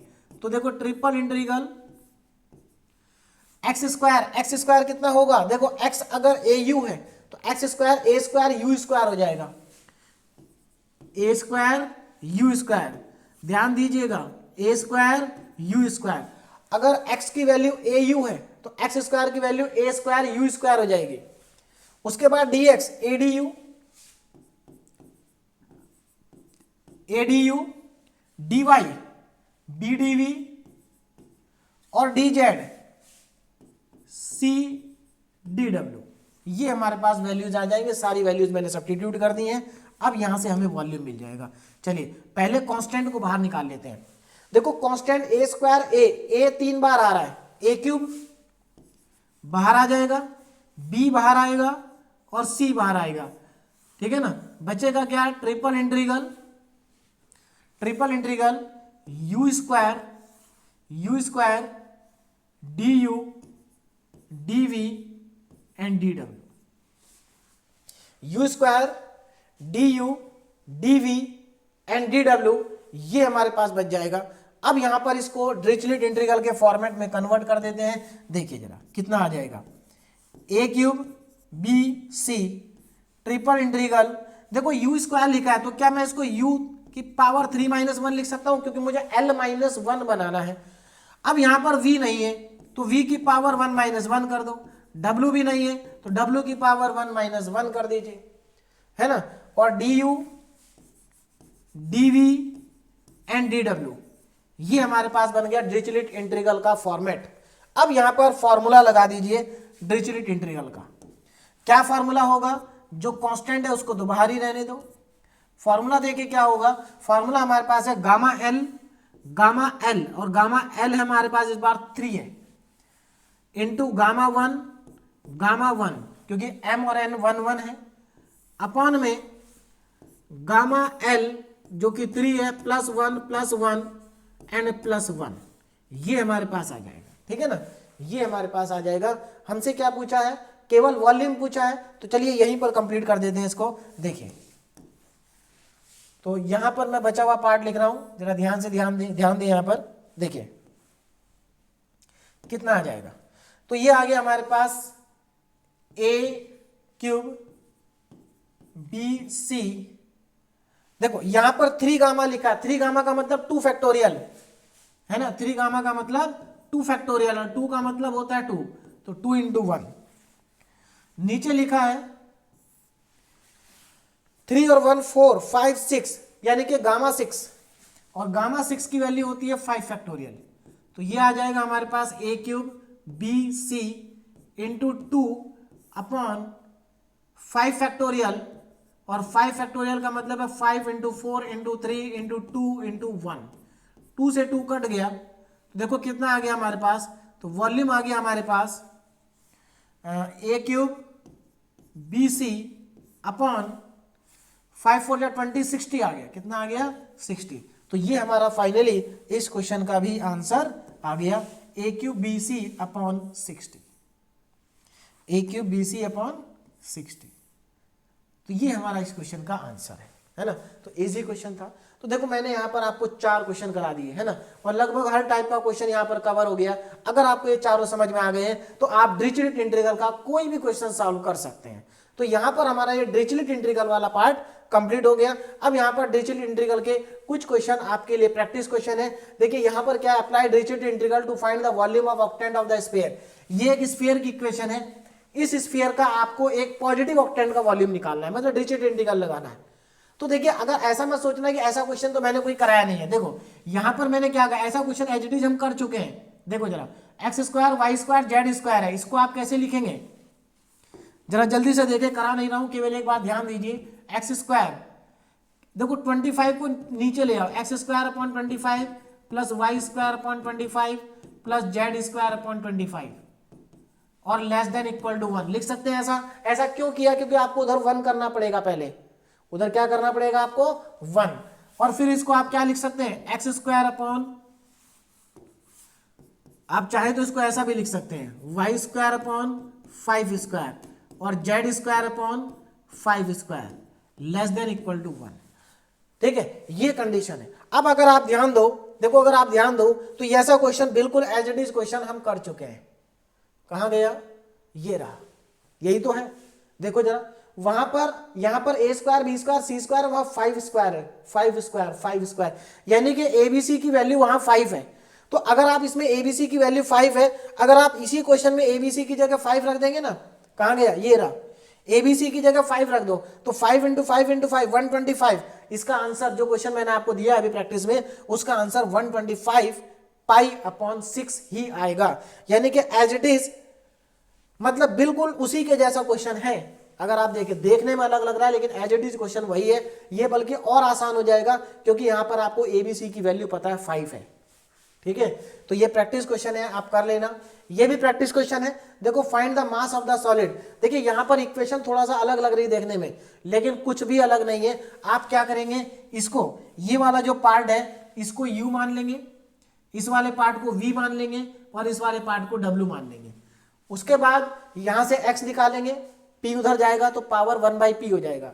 x निकालेंगे, y निकालेंगे, z निकालेंगे, तीनों निकाल लेंगे। फिर उसका डिफरेंशिएशन करेंगे और डिरिचलेट इंटीग्रल में पुट कर देंगे और फॉर्मूला लगा के फाइनली आपका आंसर भी आ जाएगा। तो आंसर देखने में केवल बड़े बड़े आएंगे, क्वेश्चन बहुत छोटा है ये। ठीक है ना, तो आप प्रैक्टिस करिए। नहीं प्रैक्टिस होगा, नहीं अगर आपसे होता है तो बाद में मैं इसको आपको इसका सॉल्यूशन प्रोवाइड करा दूंगा रिवीजन के टाइम पे। ठीक है, अगला क्वेश्चन देखिए, प्रैक्टिस क्वेश्चन 3। अब यहां पर देखो, ध्यान देना, यहां पर x square y square z square less than equal to 1। तो यहां पर आपको क्या करना होगा, पहले तो एक्स स्क्वायर को u, वाई स्क्वायर को v, जेड स्क्वायर को w मान लेंगे, तो डिरिचलेट इंटीग्रल की फॉर्मेट बन जाएगा। दूसरा, यहां पर इंटीग्रल आपको गिवन है, आपको अपने आप नहीं कुछ करना है, इसमें वैल्यू पुट करनी है, इसमें वैल्यू सब्स्टिट्यूट करनी है, आपको ध्यान रखना इसमें। और ये देखो, देखने में थोड़ा सा बड़ा लग रहा है, बड़ा होगा भी ये, ठीक है ना, थोड़ा सा बड़ा जरूर होगा लेकिन बहुत आसान होगा। देखिए कैसे, आप इस इंटीग्रल को 3 पार्ट में ब्रेक कर देंगे। कितने पार्ट में, 3 पार्ट में, ऐसे देखिए जरा ध्यान से, इसको आप 3 पार्ट में ब्रेक कर देंगे ऐसे करके, ax square dx dy and dz plus triple integral by square dx dz dy और dz। देखिए थोड़ा सा क्वेश्चन लॉन्ग होगा लेकिन बहुत सिंपल होगा, cz स्क्वायर dx dy और dz। आप इसको इस फॉर्मेट में कन्वर्ट कर देंगे। अब यहां पर बस इंपॉर्टेंट देखिए, यहां पर क्या है, जो काम आप एक बार कर रहे थे वही काम आपको 3 बार करना पड़ेगा। अब 3 बार करने का मतलब ये नहीं कि सब्स्टिट्यूशन भी 3 बार करना पड़ेगा। सब्स्टिट्यूशन तो आप एक ही बार कर लीजिए और एक ही बार सब्स्टिट्यूशन करने के बाद सम में पुट कर दीजिए। देखो इसके जैसा क्वेश्चन एज इट इज मैं करा चुका हूं। कौन सा, देखो जरा ध्यान से, इसके जैसा कौन सा क्वेश्चन किया हमने, ये रहा एक्स स्क्वायर। बस यहां पर ये एक बार है, वहां पर यही चीज 3 बार रिपीट हो रही है और कुछ अंतर नहीं है, एज इट इज क्वेश्चन है, बिल्कुल एज इट इज, बस 3 बार हो रहा है। देखो वहां एक्स स्क्वायर था, यहाँ ए तो कांस्टेंट है, वैसे ही बाहर आ जाएगा, इससे कोई फर्क पड़ नहीं रहा। तो x square dx d y dx, ये भी बाहर आ जाएगा, y square dx d y. तो एज इट इज क्वेश्चन है, बस 3 बार आपको यहाँ पर अप्लाई करना है। ठीक है, चलिए, तो यहाँ पर ये डिरिचलेट इंटीग्रल के क्वेश्चन मैंने आपको कंप्लीट करा दिए हैं। अब यहाँ पर आगे देखिए, जो हमारा नेक्स्ट टॉपिक है that is Liouville's extension of Dirichlet theorem. मतलब डिरिचलेट थ्योरम का ल्यूविल्स एक्सटेंशन हमें पढ़ना है। क्या होता है इसमें, जरा ध्यान दें। देखिए Liouville's extension of Dirichlet theorem, जरा ध्यान से देखें क्या है। If x y z are all positive, अगर एक्स वाई जेड तीनों के तीनों पॉजिटिव है, सच दैट, देखिए सच दैट h1, यहां जो x plus y plus z की वैल्यू है ना, वो h1 से h2 के बीच में है, h1 से h2 के बीच में है, जरा ध्यान देना, h1 से h2 के बीच में है ना। और यहां पर जो ये x plus y plus z है ना, इसको हम मानेंगे u। क्या मान लेंगे इसको, u मानेंगे इसको, ध्यान रखना, हम इसको u एज्यूम करेंगे। बीच वाले पार्ट को क्या एज्यूम करेंगे, u एज्यूम करेंगे हम। चलिए, तो देखिए क्या है, then the triple integral f x plus y plus z, x की पावर l माइनस 1, वाई की पावर m माइनस 1, जेड की power n minus 1, dx dy dz। तो इसको हम कहते हैं, ठीक है ना, ल्यूविल्स एक्सटेंशन ऑफ डिरिचलेट इंटीग्रल। देखो डिरिचलेट थ्योरम में और इसमें क्या अंतर है, जरा ध्यान से समझना दोनों का डिफरेंस।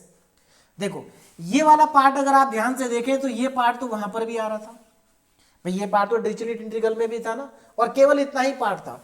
यहां पर अगर आप ध्यान से देखें तो ये पार्ट एक्स्ट्रा है, ये पार्ट क्या है, एक्स्ट्रा है। और एक्चुअल में ये है क्या, ये एक फंक्शन है किसका, x plus y plus z का, x plus y plus z का। और x plus y plus z को हम पुट करेंगे u, यानी कि ये एक तरह से u का फंक्शन है। तो देखिए अगर किसी भी क्वेश्चन में यहां पर ट्रिपल इंटीग्रल में अगर आपको कोई x plus y plus z का फंक्शन दिया है तो उस फंक्शन को देखते ही आप समझ जाइएगा कि हमें डिरिचलेट थ्योरम नहीं लगानी है, डिरिचलेट थ्योरम का एक्सटेंशन लगाना है। ठीक है ना। तो देखिए जरा यहाँ पर इस एक्सटेंशन का फॉर्मूला क्या होगा।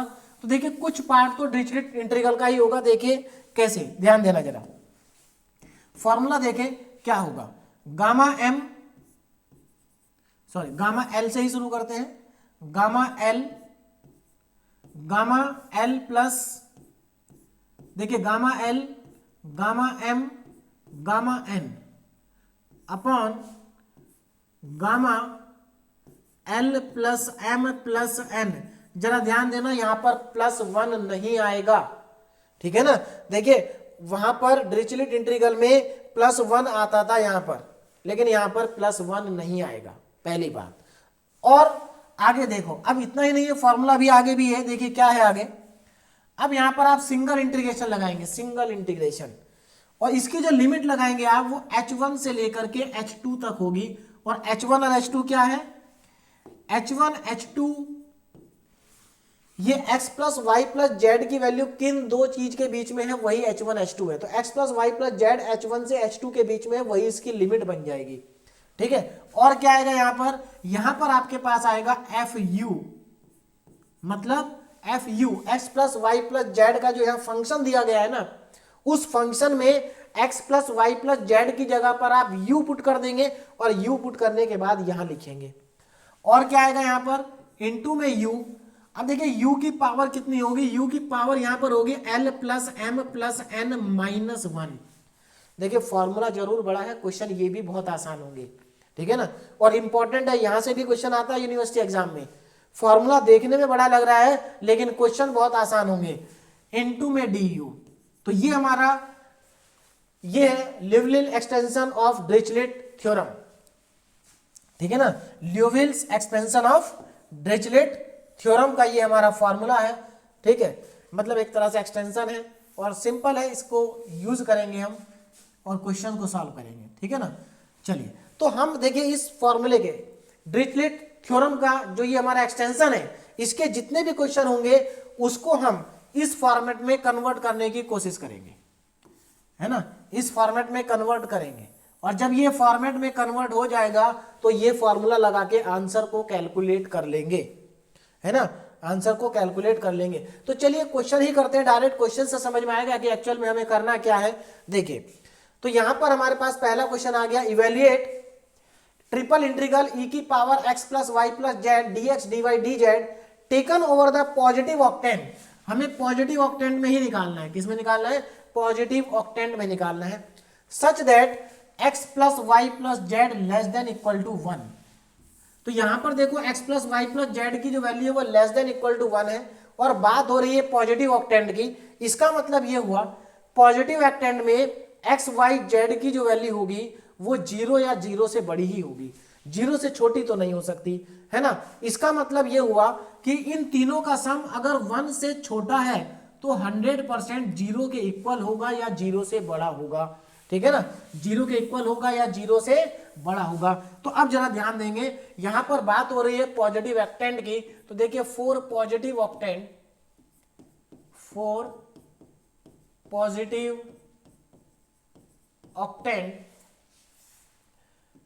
x plus y plus z less than equal to 1 और ग्रेटर देन इक्वल टू 0 होगा।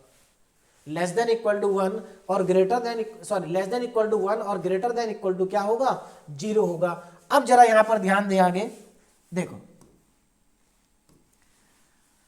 अब क्या करना है। देखिए तो x plus y plus z less than equal to 1 है, ग्रेटर देन इक्वल टू 0 है और हमें इस ट्रिपल इंटीग्रल को इवेल्युएट करना है with the help of Liouville extension of Dirichlet integral. कैसे पता चला कि यहां पर Liouville extension of Dirichlet integral ही लगेगा, तो आप जरा ध्यान दें इस फंक्शन को। ये क्या लिखा है, ये एक्चुअल में f x plus y plus z ही तो लिखा है, e की power x plus y plus z. जरा ध्यान से देखो, देखो अगर किसी भी फंक्शन में x plus y plus z आ रहा है तो इसका मतलब क्या है, इसका मतलब ये है कि वो जो क्वेश्चन होना है वो क्वेश्चन कैसे होगा, Liouville extension of Dirichlet integral से ही होगा, ठीक है ना। क्यों, देखिए ऐसा क्यों है, क्योंकि आपको मालूम है जब हम एफ एक्स लिखते हैं तो इधर एक्स आता है, ये एफ एक्स का फंक्शन ऐसे ही लिखा जाता है ना, तो x plus y plus z का फंक्शन, तो हमें पता चल गया कि एफ ये जो ई की power x plus y plus z दिया है ये एक्चुअल में f x plus y plus z है। चलिए, तो हमें क्वेश्चन की तो पहचान हो गई कि हमें इसमें क्या करना है, डिरिचलेट इंटीग्रल का एक्सटेंशन लगाना है, ठीक है। अब इसको कैसे अप्लाई करेंगे जरा उस पर ध्यान देते हैं। देखो सिंपल क्वेश्चन है, तो जो हमें इवेल्युएट करना है मैं उसी को लिखता हूं और उसको डिरिचलेट इंटीग्रल के फॉर्मेट में जरा कन्वर्ट करते हैं। हमें यहां से h1 और h2 की वैल्यू पता चल गई, h1 कितना है 0, h2 कितना है 1, तो लिमिट हमें पता चल गई 0 से 1, ठीक है। दूसरी चीज, हम x plus y plus z को यहां पर क्या मान लेंगे, u मान लेंगे, x plus y plus z को क्या मान लेंगे, u मान लेंगे। तो मैं इसको ऐसा भी लिख सकता हूं कि u की value less than equal to 1 और ग्रेटर देन इक्वल टू क्या होगी, 0 होगी। चलिए, अब मैं इस इंटीग्रल को लिखने जा रहा हूं, जरा ध्यान से देखें क्या है integral, triple integral, triple integral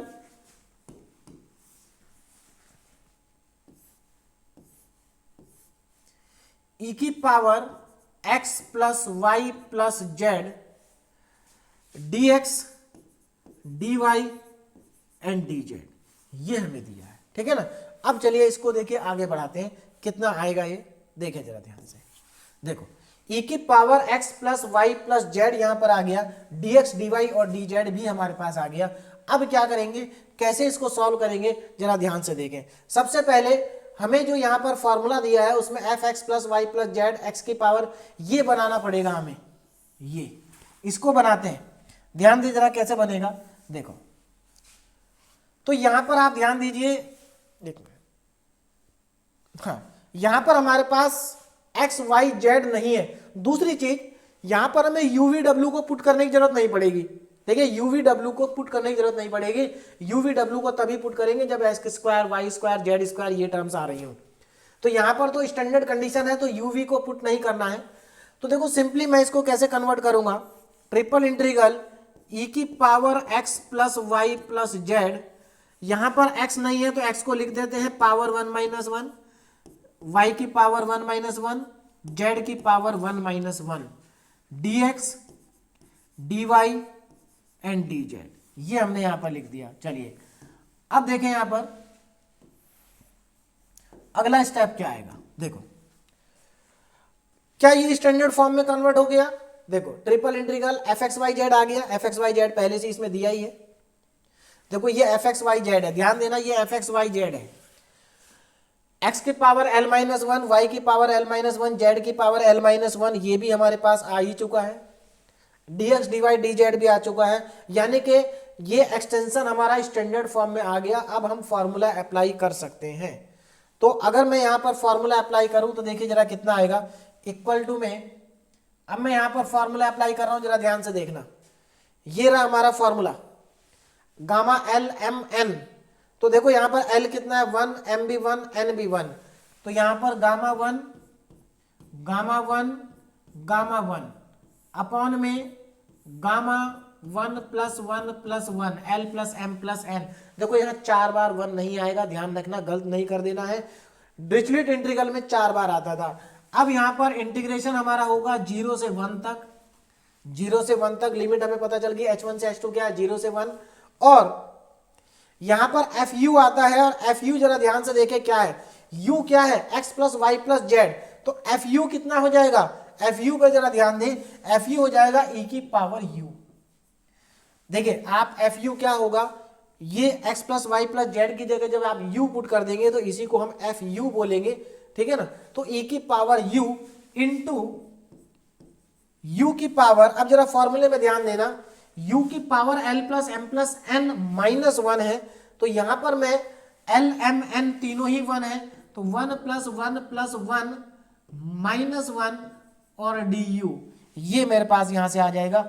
अब इसको मैं करता हूं सिंप्लीफाई, देखिए गामा 1 की वैल्यू 1 होती है तो ऊपर तो 1 ही रहेगा, नीचे गामा 3 आ जाएगा, इंटीग्रेशन 0 से 1, इसको देखो जरा ध्यान से, यहां पर 1 से 1 कट गया तो ये मेरे पास आ जाएगा यू स्क्वायर ई की power you and D you, ये हमारे पास आएगा। अब ये इंटीग्रेशन हमें करना पड़ेगा, कैसे होगा, यू स्क्वायर इंटू ई की पावर यू है, दो फंक्शन मल्टीप्लीकेशन में है तो आपको इंटीग्रेशन बाय पार्ट्स लगाना पड़ेगा। इंटीग्रेशन बाय पार्ट्स को अप्लाई करने के लिए आपको आइलेट मेथड मैंने बताया था, है ना, आइलेट रूल का आप अप्लाई करेंगे। किस लिए, देखिए इसमें बाय पार्ट्स लगाने के लिए सबसे पहले आपको ये डिसाइड करना पड़ेगा कि कौन सा फंक्शन पहला है और कौन सा फंक्शन दूसरा है। और इंटीग्रेशन बाय पार्ट लगाने में पहला और दूसरा फंक्शन की पहचान की जाती है किससे, आइलेट रूल से। तो आइलेट रूल के अकॉर्डिंग पहला फंक्शन कौन सा होना चाहिए, पहला फंक्शन होना चाहिए ये यू स्क्वायर, क्योंकि अलजेब्रिक है और ये एक्सपोनेंस है तो ये तो सबसे लास्ट में आता है, ये दूसरा फंक्शन है। तो ये पहला फंक्शन दूसरा फंक्शन। अब यहां पर मैं इंटीग्रेशन बाय पार्ट्स को अप्लाई कर देता हूं, देखिए जरा ध्यान से, देखिए गामा 3 की वैल्यू हो जाएगी 1/2 फैक्टोरियल, और 2 फैक्टोरियल 2 ही होता है। अब यहां पर इंटीग्रेशन बाय पार्ट्स लगाते हैं, देखिए पहला फंक्शन को ऐसे ही लिखेंगे और दूसरे फंक्शन का करेंगे इंटीग्रेशन। दूसरा फंक्शन e की पावर u है और e की पावर u का इंटीग्रेशन e की पावर u ही होगा, और लिमिट हम यहां लगा देंगे 0 से 1। लिमिट कहां से कहां हो गई, 0 से 1। तो देखो मैंने डायरेक्ट लिखा u square as it is रहेगा, e की पावर u का इंटीग्रेशन e की पावर u आएगा माइनस। अब क्या होगा, फर्स्ट फंक्शन का डिफरेंशिएशन तो u स्क्वायर का डिफरेंशिएशन 2u, और सेकंड फंक्शन का इंटीग्रेशन e की पावर u ही रहेगा du। लिमिट 0 से 1, लिमिट 0 से 1। अब आगे देखिए, फिर से आपको बाय पार्ट्स लगाना पड़ेगा। देखो पहले तो मैं इसको लिख देता हूं 2 फैक्टोरियल का मतलब 1/2, ठीक। देखिए इसमें पहले मैं लिमिट लगा लेता हूं, upper limit minus lower limit. देखिए जब आप u की जगह 1 रखेंगे तो ये 1 आ जाएगा और e की पावर 1 आ जाएगा, मतलब यहां पर बचेगा e, कितना बचेगा e, और माइनस लोअर लिमिट करेंगे तो 0 आ जाएगा। चलिए अब यहां पर देखो माइनस, ये 2 तो इंटीग्रेशन से बाहर ही लिख लीजिए। अब देखो 2 तो बाहर आ गया इंटीग्रेशन से, अब मैं u और e की पावर u में फिर से बाय पार्ट लगा रहा हूं। तो देखिए फिर से जब आप बाय पार्ट्स लगाएंगे तो ये पहला फंक्शन और ये दूसरा फंक्शन रहेगा। तो पहला ऐसे ही और दूसरे का इंटीग्रेशन e की पावर u, और इसमें लिमिट लग जाएगी 0 से 1 माइनस। उसके बाद पहले फंक्शन का डिफरेंशिएशन 1 आएगा और दूसरे फंक्शन का इंटीग्रेशन e की पावर u का e की पावर u ही आएगा, और लिमिट हो जाएगी 0 से 1, और ये हमारा पूरा इंटीग्रेशन हो गया। चलिए अब इसको थोड़ा सा सिंप्लीफाई कर लेते हैं तो यहां से हमें आंसर मिल जाएगा। देखिए ध्यान दें कितना आएगा, 1/2। देखिए 1/2 पूरे के बाहर में, तो 1/2 को मैं बाहर लिखता हूं e, चलिए ये तो e है, माइनस। देखो यहां पर इसमें अगर आप लिमिट लगाएंगे तो u की जगह जब 1 रखेंगे तो ये e की पावर 1 मतलब e आ जाएगा, ठीक है ना, e की पावर 1 मतलब e आ जाएगा। लेकिन पहले इसके पहले 2 है, इसको मैं लिख लेता हूं। चलिए तो ये आ जाएगा e, फिर 0 रखेंगे तो 0 आ जाएगा, मतलब ये e ही बचेगा। अच्छा माइनस, अब देखो इसमें आप लिमिट लगाएंगे तो क्या आएगा, e की power 1 minus e, upper limit. Lower limit रखेंगे तो e की पावर 0 हो जाएगा, यानी कि माइनस में 1 आएगा, ठीक है। अब चलिए इसको सिंप्लीफाई करके लिख देते हैं, देखिए कितना आ जाएगा, 1/2 e माइनस 2, ये देखिए कितना आएगा e minus e, minus minus plus 1, यहां पर e से e कट गया, e से क्या हो गया, कैंसिल हो गया। तो 1/2 e माइनस 2 इंटू 1 2 आ जाएगा, माइनस 2 इंटू 1 माइनस 2 आ जाएगा। और इसको सही से लिखें तो हमारे पास जो इसकी वैल्यू आ गई फाइनली, वो वैल्यू कितनी आ जाएगी, 1/2 e और माइनस 1। ये हमारा इस क्वेश्चन का फाइनली आंसर आ गया। तो ये फाइनली इस क्वेश्चन का आंसर हमारे पास आ गया, दैट इज 1/2 e माइनस 1। तो हमने इस, देखो सिंपल है, हमने डिरिचलेट इंटीग्रल अच्छे से सीखा है ना। अब हम ल्यूविल एक्सटेंशन और डिरिचलेट इंटीग्रल सीख रहे हैं, और देखो इसका जो पहला क्वेश्चन था बहुत ही इजीली ये क्वेश्चन हमारा हो गया है। तो ये पहले टाइप का क्वेश्चन था, आप कह सकते हैं, जिसको हमने डायरेक्ट किया है, कोई सब्स्टिट्यूशन हमें नहीं करना पड़ा है। ठीक है ना। अब दूसरे टाइप के क्वेश्चन आएंगे जिनमें सब्स्टिट्यूशन करना पड़ेगा, जैसे एक्स स्क्वायर की जगह यू, वाई स्क्वायर की जगह वी, या ऊपर कहीं लिखा होगा x square upon a square, उसकी जगह हम लिखेंगे यू, जैसे हम पहले करते आ रहे थे वैसा यहां पर भी होगा। चलिए, तो आज का लास्ट क्वेश्चन है ना, आज का लास्ट क्वेश्चन देखिए, दो ही क्वेश्चन से आपको समझ में आ जाएगा। इसके बाद आप चाहे कितने भी क्वेश्चन करेंगे तो सारे क्वेश्चन आपके हो जाएंगे, अगर ये क्वेश्चन आपको ध्यान से समझ में आए, अच्छे से समझ में आए तो। देखिए क्या है question, prove that triple integral है dx dy dz upon under root में 1 minus x square y square z square equal to pi square upon 8। बहुत ज्यादा इंपॉर्टेंट क्वेश्चन है, यूनिवर्सिटी एग्जाम में बहुत बार ये क्वेश्चन आ चुका है, रिपीट होता है बार बार। और आज मैंने आपको जितने भी क्वेश्चन कराए ना, सारे क्वेश्चन यूनिवर्सिटी में आए हुए क्वेश्चन है, सब इंपॉर्टेंट है, ठीक है। और बाकी जितने क्वेश्चन बचे हैं वो भी सब इन्हीं के जैसे हैं, अगर आपको ये समझ में आए तो वो भी सारे क्वेश्चन आपके हो जाएंगे इजिली, कोई दिक्कत नहीं आएगी। चलिए, तो यहां पर हमें क्या प्रूव करना है, ये ट्रिपल इंटीग्रल है, इसको प्रूव करना है पाई स्क्वायर अपॉन 8 के इक्वल। अब देखो आगे क्या लिखा है, the integral being extended to the all positive values of variable, मतलब ये फर्स्ट ऑक्टेंट की ही बात हो रही है, तो डिरिचलेट इंटीग्रल यहां पर अप्लाई कर सकते हैं, डिरिचलेट इंटीग्रल यहां पर अप्लाई कर सकते हैं, कोई प्रॉब्लम नहीं है। For which the expression is real, हाँ अब देखो यहां काम की चीज लिखी है, इन्होंने क्या कहा कि for which the expression is real, इस लाइन में ही इन्होंने कंडीशन दे दी है। देखिए कैसे, देखो यहां पर रियल की बात हो रही है, जो अंडर रूट में वैल्यू लिखी हुई है ना, ये देखो ये इंटीग्रल रियल तभी होगा जब ये अंडर रूट में लिखी गई वैल्यू पॉजिटिव होगी।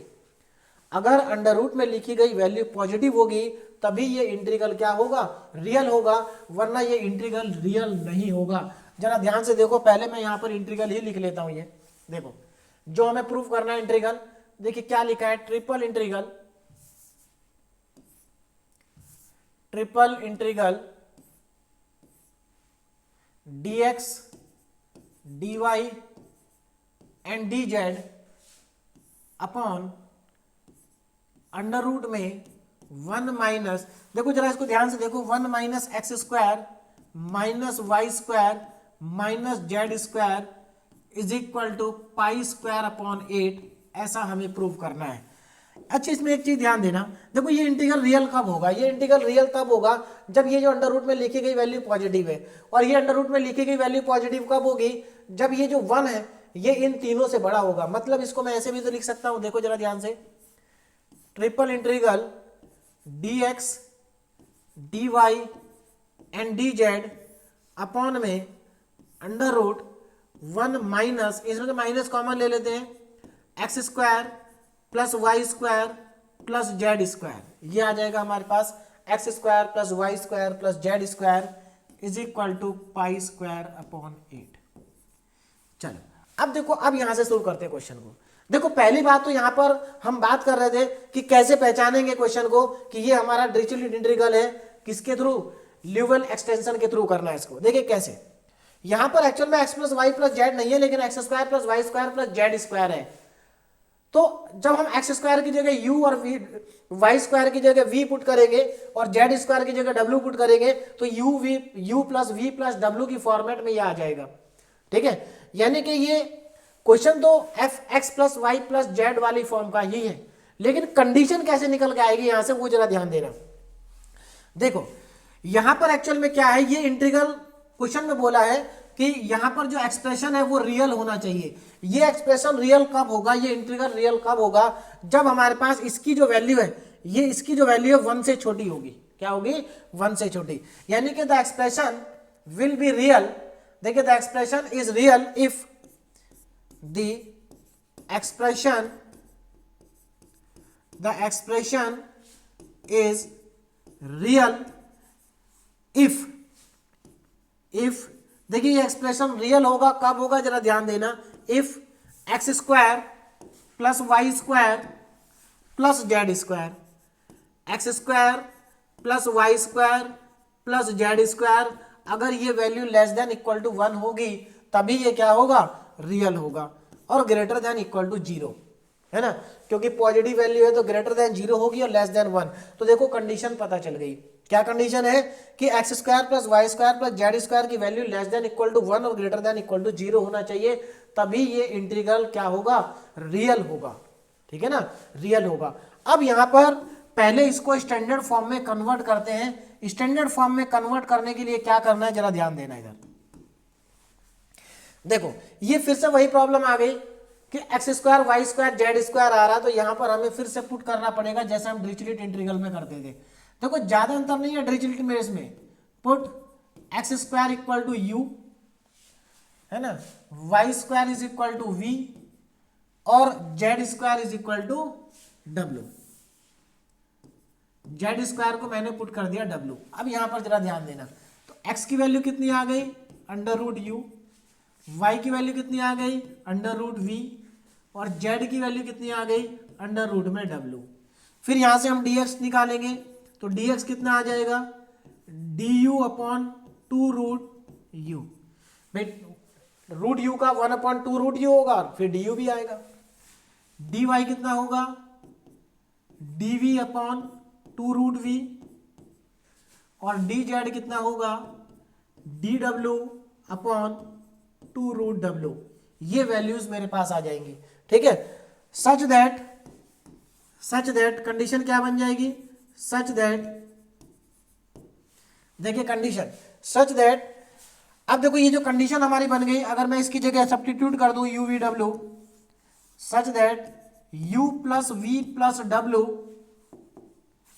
u प्लस वी प्लस डब्ल्यू less than equal to 1 and greater than equal to 0, less than equal to 1 greater than equal to 0। अब आप देख सकते हैं ये स्टैंडर्ड फॉर्मेट में, हमारी कंडीशन स्टैंडर्ड फॉर्मेट में चली गई है।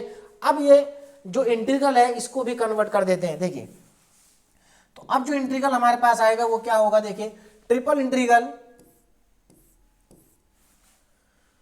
dx dy dz, dx की जगह पुट करना है क्या, वो हमें दिखाई दे रहा है, ठीक है।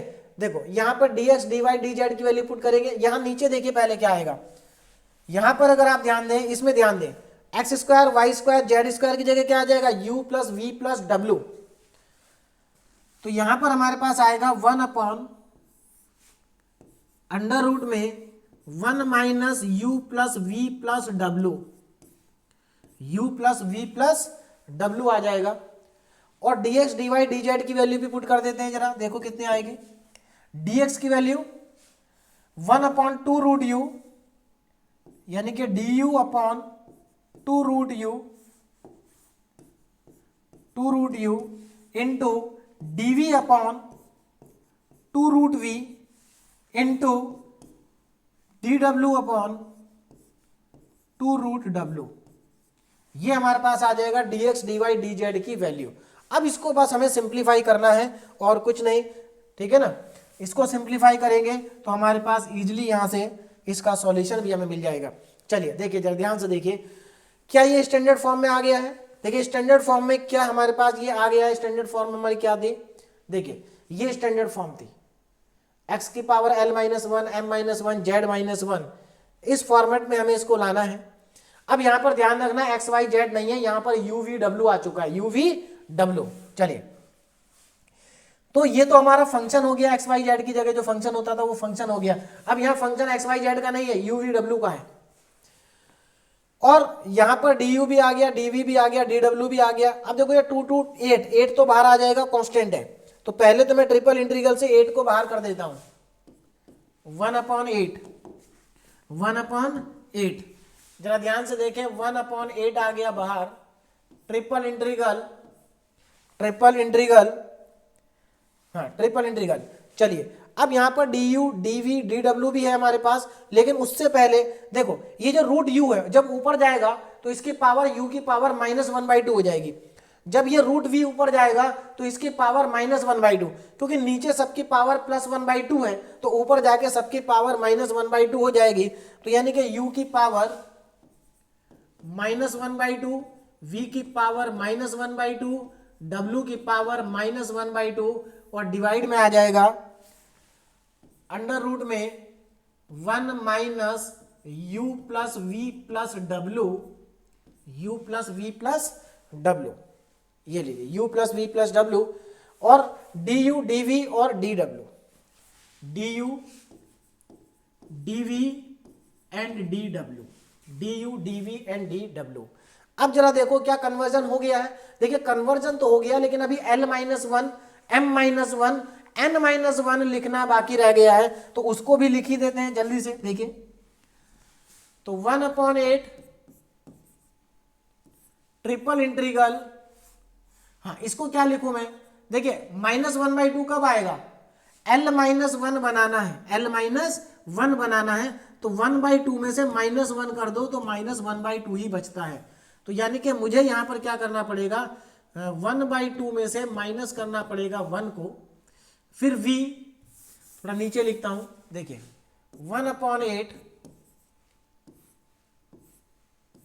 देखिए u की पावर 1/2 में से -1 कर दो, फिर v की पावर 1/2 में से -1 कर दो, फिर w की पावर 1/2 में से -1 कर दीजिए, अपॉन में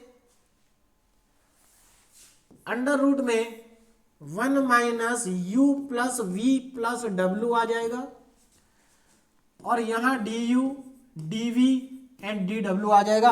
अब आप ध्यान से देख सकते हैं, बिल्कुल एकदम जो हमारी डिरिचलेट इंटीग्रल की ल्यूविल एक्सटेंशन की स्टैंडर्ड फॉर्म है उसमें हमारा इंटीग्रल जा चुका है। देखो ये f(x,y,z) की जगह क्या लिखा है, वहां पर u v w का फंक्शन लिखा है डिनोमिनेटर में, ये भी हमने लिख दिया और यहां भी हमने लिख दिया। देखिए वेरिएबल चेंज है, वहां u v w है, यहां x y z है। अब मैं यहां पर फॉर्मूला लगा सकता हूं, तो चलिए फॉर्मूला लगाते हैं, जरा ध्यान देना। 1/8 तो बाहर है, अंदर क्या आ जाएगा, गामा 1/2, देखिए LMN gamma 1/2 gamma 1/2 divided by gamma के अंदर 1/2 प्लस 1/2 प्लस 1/2 LMN, फिर इंटीग्रल का साइन लगेगा। इंटीग्रल कहां से कहां तक वेरी कर रहा है, इंटीग्रल हमारा वेरी कर रहा है 0 से 1, तो लिमिट हमारी हो गई 0 से 1, चलिए 0 से 1। अब यहां पर आता है FU, अब थोड़ा सा ध्यान देना जरा, है ना। देखिए हम u लेते थे x plus y plus z की जगह पर, अब यहां पर तो u प्लस वी प्लस डब्ल्यू है, तो अब u क्या ले, है ना।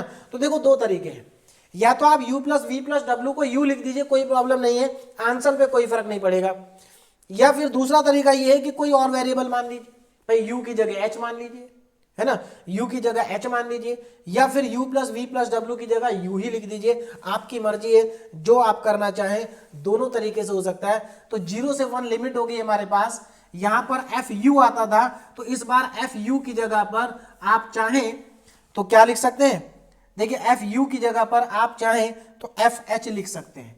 चलिए मैं FH लिख देता हूं, U भी लिख सकते हैं, कोई दिक्कत नहीं है। इनटू में U की पावर होती थी, तो यहां पर हम H की पावर कर देते हैं भाई। H की पावर कितनी होगी, L plus M plus N minus 1, यानी कि 1/2 प्लस 1/2 प्लस 1/2 माइनस 1, और du होता था, du की जगह h लिख दिया।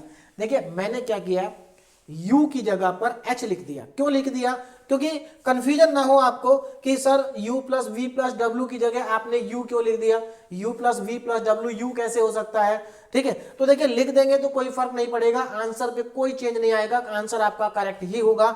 लेकिन फिर भी आप चाहते हैं कि कंफ्यूजन ना हो, तो यहां पर कोई ऐसा जरूरी नहीं है कि u ही एक वेरिएबल है, हमारे पास दूसरे भी वेरिएबल हैं, तो हम h रख सकते हैं, कुछ और रख सकते हैं।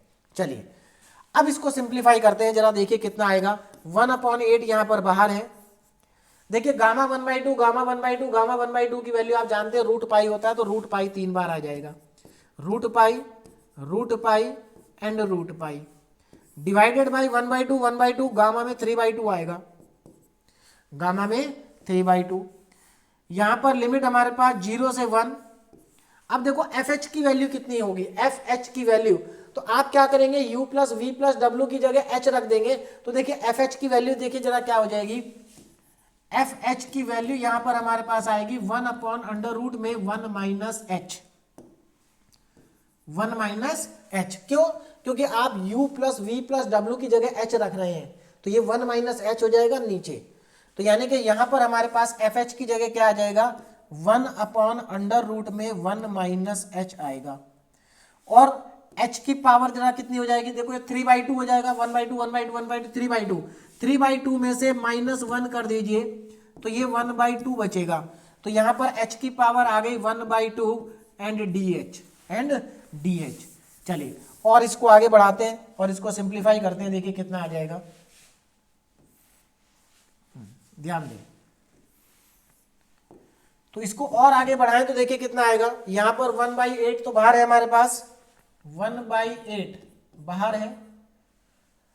अंदर देखो जरा, ये रूट पाई 3 बार है, रूट पाई 3 बार है, डिवाइडेड बाई, देखिए गामा 3/2 क्या होता है, गामा 3/2 होता है आपका 1/2 इंटू रूट पाई। कैसे आया, देखिए मैं आपको पहले भी बहुत बार बता चुका हूं, रूट गामा 3/2 की वैल्यू होती है 1/2 इंटू गामा 1/2। तो ये 1/2 और गामा 1/2 होता है रूट पाई। तो यहां पर 1/2 रूट पाई आ गया, एक रूट पाई से एक रूट पाई कैंसिल हो जाएगा। चलिए अब आगे देखें, हाँ इसके बाहर क्या है, इंटीग्रेशन है 0 से 1। अब देखो इसको क्या लिख सकते हैं, जरा ध्यान से देखना, h की पावर 1/2, h की पावर 1/2, देखो इसको मैं क्या लिख सकता हूं, 1 माइनस एच की पावर, नीचे 1/2 रूट है ना, तो 1 माइनस एच की पावर 1/2, ऊपर जाके माइनस 1/2 एंड डी एच आ जाएगा। कितना आ जाएगा, डी एच। अब इसको थोड़ा सा सिंप्लीफाई कर दे, देखिए 2 से 4 टाइम्स कट जाएगा, तो ये कितना आएगा 1/4 बाहर आ जाएगा। और देखिए root pi into root pi कितना हो जाएगा, पाई। तो यानी कि बाहर आ गया मेरे पास π/4, कितना आ गया, π/4। अब ये इंटीग्रल और बचा। अगर आप इस इंटीग्रल को ध्यान से देखें तो ये तो बीटा फंक्शन की डेफिनेशन लिखी हुई है। भाई बीटा फंक्शन हमारा यही तो होता था, x की पावर m-1 और 1 माइनस एक्स की पावर। देखिए ध्यान देना जरा, बीटा mn क्या होता था, बीटा mn हमारे पास होता था 0 से 1 x की पावर m-1 1 माइनस एक्स की पावर n-1 dx। तो अब अगर आप इसको कंपेयर करो तो ये बीटा फंक्शन लिखा हुआ है, यानी कि यहां पर m की वैल्यू और n की वैल्यू पता करनी है बस हमें।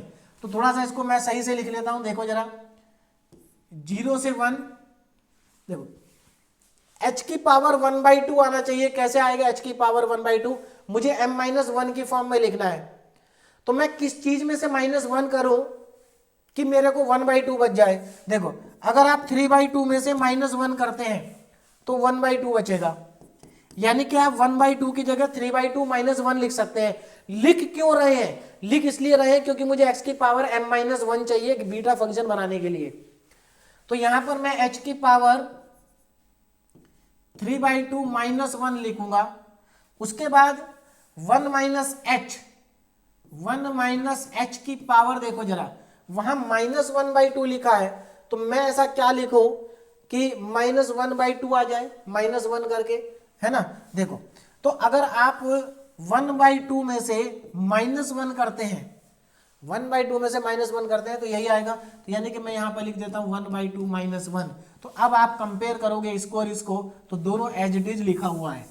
तो मैं इसकी जगह अब क्या लिख सकता हूं, जरा ध्यान से देखना, इसकी जगह हम लिख सकते हैं अब π/4 बीटा, m की जगह कितना आएगा 3/2 और n की जगह कितना आएगा 1/2। तो ये आ गया बीटा mn की वैल्यू। तो यहां पर मैंने बीटा फंक्शन का यूज किया है, ध्यान रखना, ठीक है ना। बीटा फंक्शन का हमने यहां पर यूज कर लिया है। चलिए अब देखिए आगे, अब बीटा फंक्शन का फॉर्मूला भी हमें मालूम है। भाई बीटा के लिए क्या फॉर्मूला था, देखिए जरा ध्यान से, beta mn is equal to gamma n upon gamma m plus n। ये सब फॉर्मूले यहां पर यूज होंगे जो हमने पढ़े बीटा गामा फंक्शन में। चलिए इस फॉर्मूले के अकॉर्डिंग देखिए हमारे पास क्या आ जाएगी वैल्यू, गामा 3/2 गामा 1/2 अपॉन में गामा 3/2 प्लस 1/2। इसको और सिंप्लीफाई करें, देखिए कितना आएगा, π/4 बाहर है। देखिए गामा 3/2 को हम लिख सकते हैं 1/2 इंटू गामा 1/2, 1/2 गामा 1/2 गामा 1/2, ठीक है, डिवाइडेड बाय, ये हमारा हो जाएगा 2 एलसीएम लेंगे तो गामा 2 और गामा 2 की वैल्यू होती है 1, तो ये तो 1 ही आ जाएगा। यानी कि फाइनली हमारे पास देखिए कितना आ रहा है, ये हमारे पास आ जाएगा देखिए ये रूट गामा 1/2, गामा 1/2 क्या होता है, रूट पाई है ना, तो ये पाई/4 और इंटू ये हमारे पास 1/2 और ये हो गया रूट पाई इंटू में रूट पाई। तो देखिए root pi into root pi, pi होता है एक पाई, ये रहा पाई स्क्वायर हो गया और 4 2 जा 8। तो यानी कि हमारे पास क्या आ जाएगा, ये हमारे पास फाइनली आ जाएगा पाई स्क्वायर अपॉन 8। और मेरे ख्याल से यही हमें प्रूव भी करना था, यही हमारा RHS भी है, यही क्या हमारा RHS, ठीक है ना। तो ये किसके इक्वल आ गया, RHS के इक्वल आ गया, हेंस प्रूव्ड, हेंस प्रूव्ड। तो यही हमें प्रूव करना था। तो देखो मैंने आपको डिरिचलेट इंटीग्रल है ना, ल्योविल एक्सटेंशन, ल्योविल और एक्सटेंशन ऑफ डिरिचलेट इंटीग्रल, इन दोनों ही टॉपिक के क्वेश्चन आपको करा दिए हैं, ठीक है ना। अगर इतना आपको समझ में आ गया है तो और भी क्वेश्चन आप जब करेंगे तो कोई क्वेश्चन ऐसा नहीं होगा जो आपसे नहीं होगा, ठीक है ना। फिर भी अगर कहीं पर कोई प्रॉब्लम आती है तो उसका सॉल्यूशन भी मैं आपको प्रोवाइड करा दूंगा। तो ये देखिए बीटा गामा फंक्शन का आज का जो लेक्चर था सबसे इंपॉर्टेंट लेक्चर था, ठीक है ना, क्योंकि यहां से यूनिवर्सिटी में क्वेश्चन आता ही आता है और आसान है, सारे क्वेश्चन एक ही जैसे तो हैं, कहां कुछ ज्यादा वेरिएशन है। एक बार आप करने बैठेंगे, प्रैक्टिस अगर आपको हो जाएगी तो ये क्वेश्चन आपका गलत नहीं होगा और यूनिवर्सिटी एग्जाम में आना ही आना है। तो इंपॉर्टेंट टॉपिक आज हमारा कंप्लीट हुआ है। अब कल से हमारे वेक्टर कैलकुलस स्टार्ट हो जाएगा, वेक्टर कैलकुलस के लेक्चर हमारे आने स्टार्ट हो जाएंगे। ये जो हमारा बीटा गामा फंक्शन का टॉपिक था ये आज हमारा कंप्लीट हो गया है, ठीक है ना।